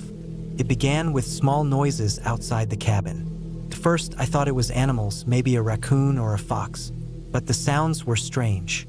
Late at night, I would hear heavy footsteps crunching on the frozen leaves outside the window, slow and deliberate. Sometimes there was a low thud, like something heavy being dropped or kicked. It wasn't the usual scampering of small animals. The sounds felt closer, almost like someone was pacing just beyond the tree line. I told myself it was just the forest, nothing to worry about. But the sounds persisted. One night, I woke up to a loud banging on the cabin door. I froze. My heart raced. I lay still, listening. The banging came again, slow and forceful. I grabbed my phone and flashlight, but when I shone the light outside, no one was there. The door was locked, the old metal latch secure. I waited a long time, but nothing else happened. After that night, I stayed awake more, listening for noises. The footsteps, banging, and occasional scraping continued, sometimes on the porch, sometimes around the back of the cabin. The wind was calm, so it wasn't branches rubbing. The sounds had a rhythm, almost like someone was circling the cabin, watching. I felt my mood shift. The peace I came for was gone. I didn't want to leave, but I also didn't want to stay. I tried to convince myself it was an animal, a deer or a bear maybe. But bears don't bang on doors or pace with heavy footsteps all night. During the day, I tried to focus on tasks. Chopping wood, filling water containers from a nearby stream, hiking further into the woods. But I couldn't shake the feeling I was being watched. Whenever I stopped moving, I would catch a glimpse of something out of the corner of my eye, a shadow or a dark shape among the trees. Every time I looked directly, it was gone. On the sixth day, things escalated. I was outside gathering firewood when I noticed something strange on the porch, a set of footprints in the mud. They were large, wider than mine, and only one set. The prints led up to the door but stopped abruptly at the threshold. I walked around the cabin to see if there were more prints, but nothing. It was as if whoever made them had stood there and vanished. My skin crawled. I looked over my shoulder, scanning the woods. Nothing moved. I brought the firewood inside quickly and double-checked all the locks. I even moved the heavy furniture in front of the door for extra security. That night, I barely slept. I kept the fire burning high in the stove, the light spilling through the windows. I kept my phone by my side, the flashlight ready. I didn't hear the usual footsteps, but I did hear faint whispers carried by the wind. They weren't words I could make out, more like murmurs or distant talking. The kind that makes your hair stand on end. On the seventh day, the situation became outright dangerous. Early in the morning, before dawn, I woke up to the sound of breaking glass. My heart jumped. I grabbed the flashlight and crept toward the front door. The window next to it was shattered, the glass shards scattered on the porch floor. The frame was bent like something had been forced inside or out. I stepped outside cautiously, shining the beam around. No one was there. No footprints in the mud except my own from last night. It felt impossible someone could have been here and vanished without a trace. My mind raced. I considered leaving immediately, but the road was miles away, and the sun was just beginning to rise. I decided to gather my things quickly and hike out through the woods before anyone else came. As I packed, I found something else. A crudely carved symbol scratched into the wooden siding near the door. It looked like a circle with lines branching out, maybe a marking or a warning. I'd never seen anything like it. I wiped it off, but it kept coming back the next day, deeper etched as if someone was returning. I debated calling the police or ranger station, but the cabin was in a remote area with poor cell reception. My phone barely showed one bar, and I wasn't confident they'd respond quickly. That afternoon, while hiking a trail to clear my mind, I heard something behind me. The unmistakable sound of heavy footsteps on dry leaves quickened my pace. The footsteps matched my speed, never getting closer but never fading. Panic hit me like a wave. I broke into a run, the footsteps chasing me through the trees. My breath burned in my lungs. When I finally reached the cabin, I slammed the door and locked it behind me. I sat trembling by the stove, running scenarios in my head. Whoever was out there was watching, following me, maybe even waiting for me to slip up. That night, I decided to make a plan. I couldn't stay in the cabin any longer. I couldn't hike out in the dark or alone. So I gathered all the supplies I could: food, water, a first aid kit, a sturdy knife, matches, and my phone charger. I made sure the firewood was ready to keep the stove burning. Then I waited for dawn. The next morning, the forest was quiet. No footsteps, no banging. No scratching marks. But I knew it was temporary. I packed everything carefully and set out down the dirt road toward the highway. The trail was rough and overgrown in spots. I kept my eyes peeled, constantly scanning the trees. About halfway down, I noticed fresh footprints again, large and deep. They ran parallel to the road but stayed just inside the treeline, as if someone was keeping pace with me but hidden by the trees. Fear sharpened my senses. I slowed down and stopped behind a tree to listen. The only sounds were birds and the wind. I pushed forward but stayed close to the center of the road. Suddenly, a figure stepped out from the bushes ahead. It was a man. He was tall, dressed in dark clothes, and wore a cap pulled low over his face. He didn't say a word, just stared at me. My heart stopped. I kept my distance and slowly backed away. The man didn't follow but stayed where he was, unmoving. I ran the last stretch to the highway, relief flooding over me when I reached the first car. I called the police as soon as I had signal, reporting everything. They came the next day with a team. They searched the cabin and surrounding woods thoroughly. They found evidence of someone camping nearby: a small fire pit, discarded cans, and a worn sleeping bag. The scratched symbol on the cabin was still there, freshly carved again. They told me there had been reports of a man living illegally in the woods, someone who'd been harassing visitors. No one knew who he was or why he was doing it. The police suspected he was mentally unstable and territorial about the area. The cabin owner agreed to remove the listing from rental sites. The police increased patrols on that road. I didn't go back. In the weeks afterward, I realized how lucky I was. It wasn't ghosts or legends.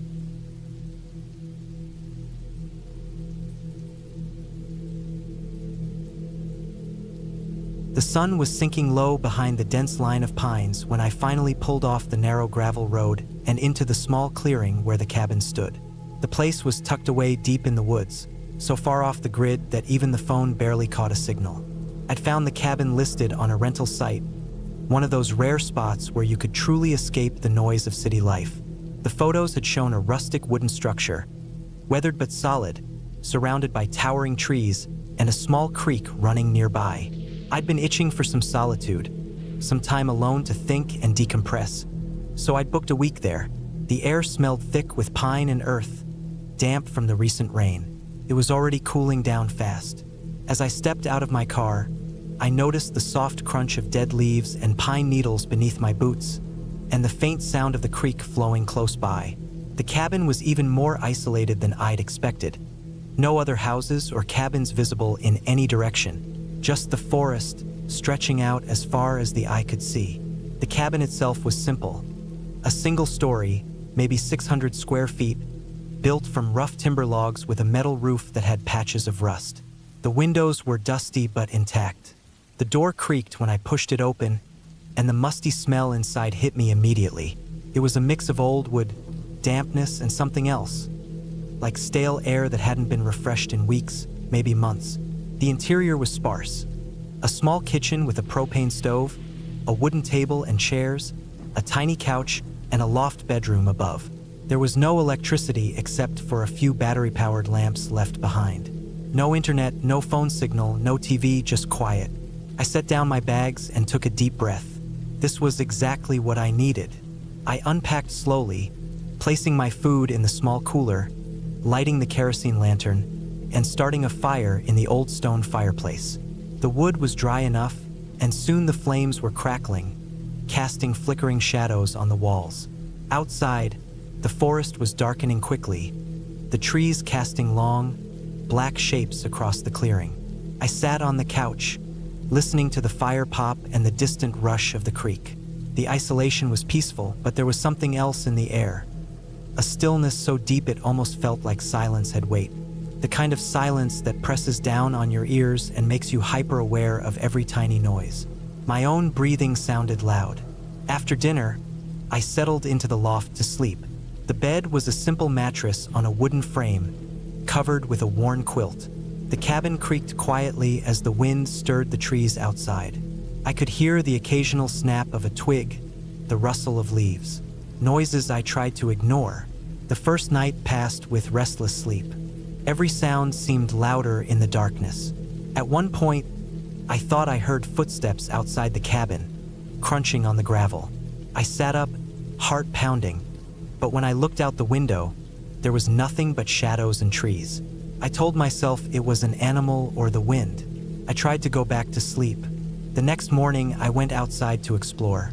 The creek was clear and cold, the water rushing over smooth stones. The forest was thick, mostly pine with some birch and maple scattered through. The ground was covered in a layer of fallen leaves and pine needles, soft underfoot. There were no trails, no paths, just wild woods stretching endlessly. I walked carefully, noticing the signs of animals. A broken branch here, deer tracks in the mud there. I felt both small and exposed in this vast place. As the day went on, I settled into a routine. I chopped firewood, cleaned the cabin, and explored the surroundings carefully. The quiet was profound. No cars, no planes, no people. Just me and the forest. On the third day, something shifted. It was late afternoon when I noticed it. I'd been outside chopping wood near the creek, and when I looked up toward the cabin, I thought I saw movement just beyond the tree line, a shadow slipping between the trunks. I blinked and looked again, but the figure was gone. My stomach tightened. Maybe it was a deer or a fox, but the movement seemed too deliberate, too smooth. I felt eyes on me. I told myself I was imagining things. I was alone out here, no one else for miles. Why would anyone be watching? Still, that night, as I sat by the fire, I heard something strange, soft thumps outside, like footsteps pacing around the cabin. I froze, heart racing, and listened hard. The sounds stopped abruptly.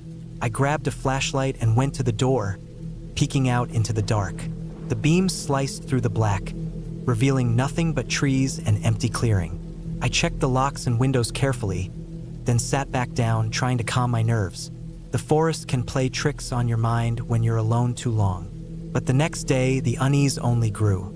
In the morning, I went to gather water from the creek and found something odd. On the muddy bank near the cabin, there were footprints, large, heavy boots pressed deep into the soil. They were fresh, maybe from the night before. I compared them to my own shoes. They were much bigger. Someone had been near the cabin. Panic tightened my chest. I looked around, the trees seeming suddenly hostile and alive. I scanned the woods, but no one was there. I debated leaving right then, but the nearest road was miles away, and my car was parked back at the clearing. If someone was watching, I didn't know if I could get away quickly. I went back inside and locked every door and window, even bolting the front door with a thick wooden bar I found near the firewood pile. I set the lantern low, the flames flickering in the small room. I tried to stay calm, breathing slowly. That afternoon, as I tried to distract myself by cleaning, I heard it again. Scraping sounds outside, faint but persistent, like someone dragging something heavy across the gravel near the cabin. I stood frozen, the noise moving around the building slowly. I grabbed my small hunting knife from my backpack and kept it in my hand. I spent the night in the loft wide awake, listening to every sound. The wind in the trees, the creek bubbling, the scratching and scraping beyond the walls. In the morning, I found something that shook me deeply. Near the back door, someone had left a pile of stones, arranged in a rough circle. Inside it lay an old, rusty can of food. Not my food, not anything I'd brought. The message was clear. Someone had been close enough to leave a sign. I called the local sheriff's office from my car using a spotty cell signal. I explained my situation and asked if there had been any reports of suspicious activity in the area. They said no, but promised to send someone to check the cabin. I felt a small measure of relief, but I didn't want to wait. I packed my bags as fast as I could and left the cabin that day. On the drive back down the gravel road, I kept glancing nervously into the woods, feeling eyes on me. A week later, the sheriff called me back. He told me they found footprints around the cabin matching the ones I described, but no signs of anyone living there. They suspected a transient or someone looking for a place to hide out. He advised me not to return to the cabin alone. I haven't gone back since. The whole experience left me shaken in a way I hadn't expected. The forest, the cabin, the silence, it was supposed to be peaceful. Instead, it became a place where I felt watched, hunted, vulnerable.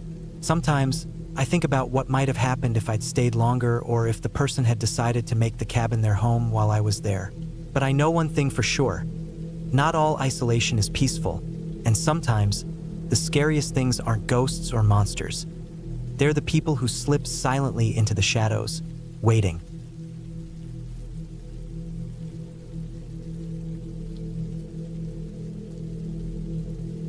It started with a plan I thought was foolproof. A solo weekend retreat in a remote cabin somewhere deep in the forest. Just me, the quiet, and no distractions. I'd been craving peace after months of constant noise and people, and I figured a few days alone with nature would do me good. I picked a spot I found online. A small cabin tucked away in the mountains, rented out by a guy who assured me it was private, off the grid, and perfect for anyone who wanted to escape. I packed my bag carefully. Food for 3 days, a basic first aid kit, a flashlight with extra batteries, some matches, a small camping stove, water bottles, and enough warm clothes to survive the cold nights. I also brought a pocket knife and a small hunting knife, nothing crazy, just in case. I made sure my phone was fully charged, though I expected no signal out there. I left town early Friday morning and drove for hours, following the directions printed out on a faded piece of paper. The roads got smaller and bumpier the farther I went, turning from paved to gravel and then dirt. Eventually, the GPS stopped working, so I relied on the map and my instincts. Trees thickened around the road, and the air grew cooler and fresher. I parked at a small clearing and walked the last half mile to the cabin, dragging my bag behind me. The cabin was smaller than I expected but sturdy looking, made of rough logs and dark wood. It sat on a slight rise, surrounded by tall pine trees. The windows were covered with grime, and the porch creaked under my weight. There was a rusty metal mailbox near the path, but it was empty. I unlocked the door with the key the owner had left for me and stepped inside. The inside smelled of damp wood and old smoke. Dust lay thick on the floorboards, and cobwebs hung from the ceiling beams. There was a small wood stove in the corner, a simple kitchen counter with a sink, a few cabinets, and a fold-out table. A single bed sat against the far wall, covered with a threadbare blanket. The cabin had no electricity, no running water, and no heat aside from the stove. I wasn't surprised. It was all part of the deal. I liked the simplicity. After I set down my bag, I unpacked some food and water, then got the stove going. The dry wood stacked next to it caught fire quickly, sending warmth and a faint smell of smoke into the room. I sat down to eat, listening to the quiet crackling and the distant sounds of the forest. Birds chirped occasionally, and I heard the rustling of small animals in the underbrush. The first night passed without incident. I lay awake for a while, staring at the ceiling, feeling the cold air seep through the gaps in the wooden walls. Outside, the wind picked up, causing the trees to creak and branches to tap against the cabin. I felt comforted by the isolation, by the sheer silence that wrapped around me like a blanket. The next day, I decided to explore. The cabin came with no internet, no TV, no distractions, so I wanted to get a sense of the area. I packed a small day bag with water, some snacks, my knife, and a flashlight just in case. The forest was thick and green, full of tall pine and fir trees, with patches of moss covering the ground like a soft carpet. The air smelled clean and sharp. I followed a narrow trail that I thought might lead to a nearby lake the owner had mentioned in his notes. The path was uneven and littered with rocks and fallen branches, making every step a bit of a challenge. I kept my eyes on the ground and the trail markers, old strips of cloth tied to branches, faded and dirty. After an hour or so, I stumbled into a small clearing where the sunlight poured in and warmed the earth. The place was beautiful, peaceful, and I sat down on a fallen log to rest. I noticed some footprints near the edge of the clearing. They were fresh, maybe a day old. They looked like boot prints, heavy and wide. It struck me as odd. The owner had said the area was rarely visited, and I hadn't seen a single person since I got here. Still, I shrugged it off, maybe hunters or hikers. I was far from a town. People sometimes came this way. I kept walking, but after a while, I decided to turn back. The sky was starting to gray, and the forest felt colder than before. I made it back to the cabin just as dusk settled. The air was thick with the smell of pine needles and earth. I started the stove again and prepared a simple meal. Outside, the wind howled a little stronger now, rattling the windows and sending shadows flickering across the walls. As night deepened, I began to hear noises that made my stomach tighten. Not animals, or at least not the usual kind. It sounded like footsteps, heavy and slow, crunching on dry leaves and twigs. Sometimes they'd circle the cabin, other times they'd stop for a while, just outside the window. I didn't see anything through the grimy glass, but the sounds were clear enough. I double-checked the locks on the doors and windows, and the feeling of being watched settled over me like a thick fog. I tried to calm myself by reminding that it was probably just wildlife. Maybe a deer or a bear pacing nearby, but something felt different. The footsteps weren't random. They had a rhythm, a pattern. They'd stop suddenly, then start again, like someone was pacing back and forth. Sleep didn't come easily. I sat by the stove with the flashlight in hand, scanning the dark woods through the window. At one point, I saw a shadow flick past just outside, moving quickly behind a tree. My heart pounded. I wanted to believe it was an animal, but I knew what I saw looked upright. A person. The next morning, I found more signs. Outside the cabin door, there were several sets of footprints in the mud, fresh and human. They weren't here the day before. Someone had been near the cabin while I slept. Panic started to build in me. I checked my phone again, still no signal. No way to call for help. The nearest town was hours away by foot.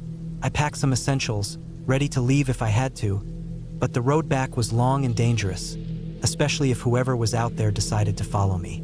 I spent the day watching the woods, every sound setting my nerves on edge. I wasn't imagining things. Someone was nearby, and they weren't just a casual hiker. The footsteps came again at night, louder this time, accompanied by the faint sound of something dragging along the ground. That night, I kept the cabin lit by the stove fire, knife close, and flashlight ready. Around midnight, the noises grew worse. Heavy breathing outside, the sound of branches snapping under heavy boots. Then, something knocked on the door. A hard, deliberate knock that echoed in the silence. I froze, listening to my own breathing. The knocking came again, louder and more insistent. I didn't move. I grabbed my knife and slowly moved to the window, trying to see who was outside. The flashlight beam cut through the dark, revealing nothing but trees and shadows. Then I saw it, a figure standing just beyond the reach of the light, barely visible in the darkness. They didn't move, didn't make a sound except the heavy breathing. My heart was pounding so hard I thought it might burst. I didn't know what this person wanted, but the whole situation felt dangerous. I kept the door locked and stayed away from it. The figure eventually disappeared into the woods, but the fear didn't leave me. The next morning, I debated what to do. I thought about hiking out, but the trail was rough and I was tired. I decided to wait until daylight and see if anyone else came by. I left the cabin door locked and peered out cautiously. Around midday, I saw a man walking down the trail toward the cabin.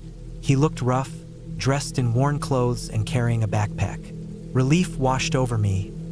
Maybe he was a hiker or another cabin renter. I stepped outside cautiously. He approached slowly, not saying anything. He looked at me with tired eyes and then pointed toward the woods, like he was warning me about something. I nodded, but he said nothing more and continued down the trail. After he left, I noticed a broken tree branch near the edge of the clearing. It looked like someone had tried to hide something under it. I knelt down and found a small pack wrapped in plastic. Inside were some canned food, a flashlight with dead batteries, and a crumpled note that read, "They watch, not safe. Leave." My heart dropped. I didn't know who they were, but the warning was clear. I felt trapped, unable to call for help, not safe in the cabin, and unsure about what was lurking nearby. I spent the rest of the day packing everything I could carry. I made sure the stove was out, locked the door, and started walking down the trail before sunset. Every sound in the woods made me jump. Twigs snapping, leaves rustling, distant calls of birds that suddenly went silent. I didn't stop until I reached the clearing where I had parked the car. When I got there, I felt exhausted, my legs shaking. I locked the car doors and sat inside for a few minutes, catching my breath. I was safe for now. Driving back down the bumpy road, I kept glancing in my rearview mirror.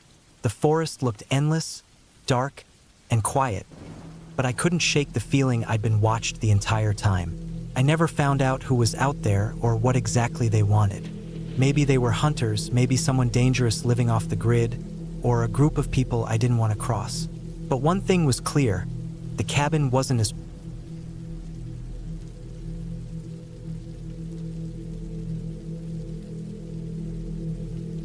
I didn't plan to stay long at that cabin. Just a quick weekend away from the noise of the city, away from the constant buzz of emails and the weight of everyday worries. The idea was simple. Get into nature, breathe some fresh air, clear my head. The cabin was somewhere I found online. Old, cheap, tucked away in a thick patch of forest about 4 hours north. It wasn't fancy, no electricity or running water, but that's what I wanted. No distractions. No internet, no interruptions, just me, the woods, and silence. When I first arrived, the sun was already low, pouring orange light between the tall pines. The road leading to the cabin was little more than a dirt track, bumpy and narrow, barely wide enough for a single car. I remember thinking that no one came here very often, which made me feel better about the solitude. I parked by the small wooden porch, grabbed my pack, and walked up the steps. The cabin looked like something out of an old postcard. Simple rectangular frame, weathered with stained dark by years of rain and sun. The roof sagged slightly in the middle, but it didn't look unsafe. I opened the door and stepped inside. The smell hit me immediately. Musty wood, damp earth, and something faintly like mold. The floor creaked under my boots, and dust floated in the beams of fading sunlight. There was a small kitchen area with a wood stove, a table covered in scratches and stains, and a rickety chair shoved under it. A narrow staircase led up to a loft. The whole place was roughly 15 by 20 feet, maybe less, but cozy enough. I felt a sudden rush of calm. This was going to be good. I unpacked my gear, stacked some dry wood next to the stove, and filled the small basin with water I had brought in bottles. I didn't want to risk drinking from the nearby stream just yet. As I got the stove going, sparks and smoke filled the tiny chimney. The sound of crackling wood was comforting. Outside, the wind rustled through the pine branches, making a constant whispering noise. That night, after eating some canned soup and reading a book by the dim light of a battery lantern, I went to bed early. The loft was cramped but warm enough with the stove running below. I was alone, but that didn't bother me. I was used to solitude. The woods, after all, had their own language. The soft hoot of an owl, the distant snap of a twig, the rustle of leaves. Nothing to be afraid of. I didn't expect the noises to change so suddenly. Sometime after midnight, I woke to a sharp sound outside. Not like the usual forest noises, but something heavier. Something deliberate. It was the sound of something or someone walking just beyond the cabin, the crunch of boots or heavy footsteps pressing down on dry pine needles. At first, I told myself it was an animal, maybe a deer or a raccoon, though they usually wouldn't make such firm steps. I lay still, heart pounding, trying to listen. The steps moved slowly, circling the cabin, sometimes close enough that I could hear the brush of leaves against the wooden walls. The wind had dropped, and the forest was unervingly silent apart from those footsteps. No birds. No wind, just those heavy steps moving around the cabin's perimeter. I reached for the flashlight on the bedside table and shone it out the small loft window. The beam cut through the dark, but the trees swallowed everything. Nothing moved, no eyes reflecting back. The darkness felt dense, like a wall pressing against the glass. I told myself it was probably someone passing by on the old forest road, maybe a hunter or another camper. But I wasn't near any marked trails, and there was no sign of other cars or people when I arrived. Still, I tried to stay calm. After what felt like an hour, the footsteps stopped. I strained to listen, but only the soft hum of the night remained. Eventually, exhaustion pulled me back under the thin blanket, but my mind stayed sharp, unwilling to drift fully to sleep. The next morning, I checked around the cabin carefully. No footprints. The earth was dry, and the ground near the cabin had no fresh marks or tire tracks. The dirt path was unchanged. No sign of anyone walking around the cabin except me. That afternoon, as I explored the forest nearby, I found something strange about the trees. Near the edge of the clearing where the cabin sat, several pine trees had deep scratches gouged into their bark. Long vertical scars, like someone had scraped them hard with a sharp tool or a metal object. The marks were fresh, the exposed wood still pale and raw. I looked up and down the tree line but didn't see any obvious explanation. I took pictures with my phone just in case. It felt weird, like some kind of warning. That night, I was more cautious. I locked the door the best I could, pushed a heavy chair under the handle, and set the stove fire so I could see through the windows if needed. I sat on the floor near the door with my backpack ready, a small hatchet by my side, and my phone charged in case I needed to call for help. The cell signal was weak but not completely gone. I hoped it would be enough. Around midnight, the footsteps returned, not just walking but slow pacing, circling the cabin like a predator. The sound was heavier this time, dragging slightly on one foot. I didn't move, barely breathing. The footsteps stopped suddenly near the porch, and then something scraped sharply against the wood outside. A long, slow scraping that sent chills down my spine. It sounded like metal against wood, grinding hard enough to make me wince. I wanted to look through the window but was terrified to see whoever was out there. The scraping stopped abruptly, and the footsteps retreated slowly into the dark forest. I sat frozen until dawn, waiting for any other sign of movement. The next morning, the door was different. Where I had pushed the chair under the handle, there was a deep gouge in the wood, like someone had tried to pry it open with a crowbar or a strong knife. The wood splintered badly around the lock. Whoever had been out there had tried to get inside. Panic hit me. I checked my phone. Only one bar of signal. I started to pack immediately. I wanted to leave, but the thought of hiking out in the deep forest alone made me hesitate. The forest was dense and wild, and the road was miles away. Still, staying meant risking whatever had been watching me. As I grabbed my pack, I heard another noise, the unmistakable sound of a vehicle engine. Low, rough, coming from the dirt track outside. I ran to the window, shining my flashlight in the direction of the sound. A dusty old pickup truck appeared through the trees, slow and cautious. The engine sputtered and then stopped near the edge of the clearing.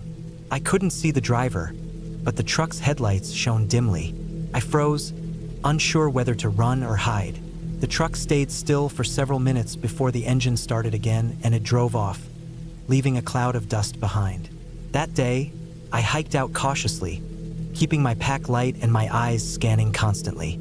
The feeling of being watched was intense. Every crack of a branch or rustle of leaves made me jump.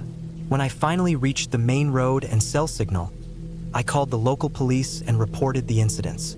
They told me the area had been the scene of some illegal activity. Drug runners and poachers had been using old cabins as base camps. No one lived here permanently, but there were occasional visits from suspicious people who wanted to stay hidden. The scratches on the trees and the marks on the door were likely signs of trespassers testing or threatening whoever was inside. I felt lucky to have left when I did. That night, safe in a motel room with a lock on the door and a phone in my hand, I thought about the cabin, the peaceful start, the quiet woods, and how quickly that calm shattered. It wasn't the dark or the forest I feared, but the people lurking within it. No ghosts, no myths. Just real danger hidden in the shadows. I never went back.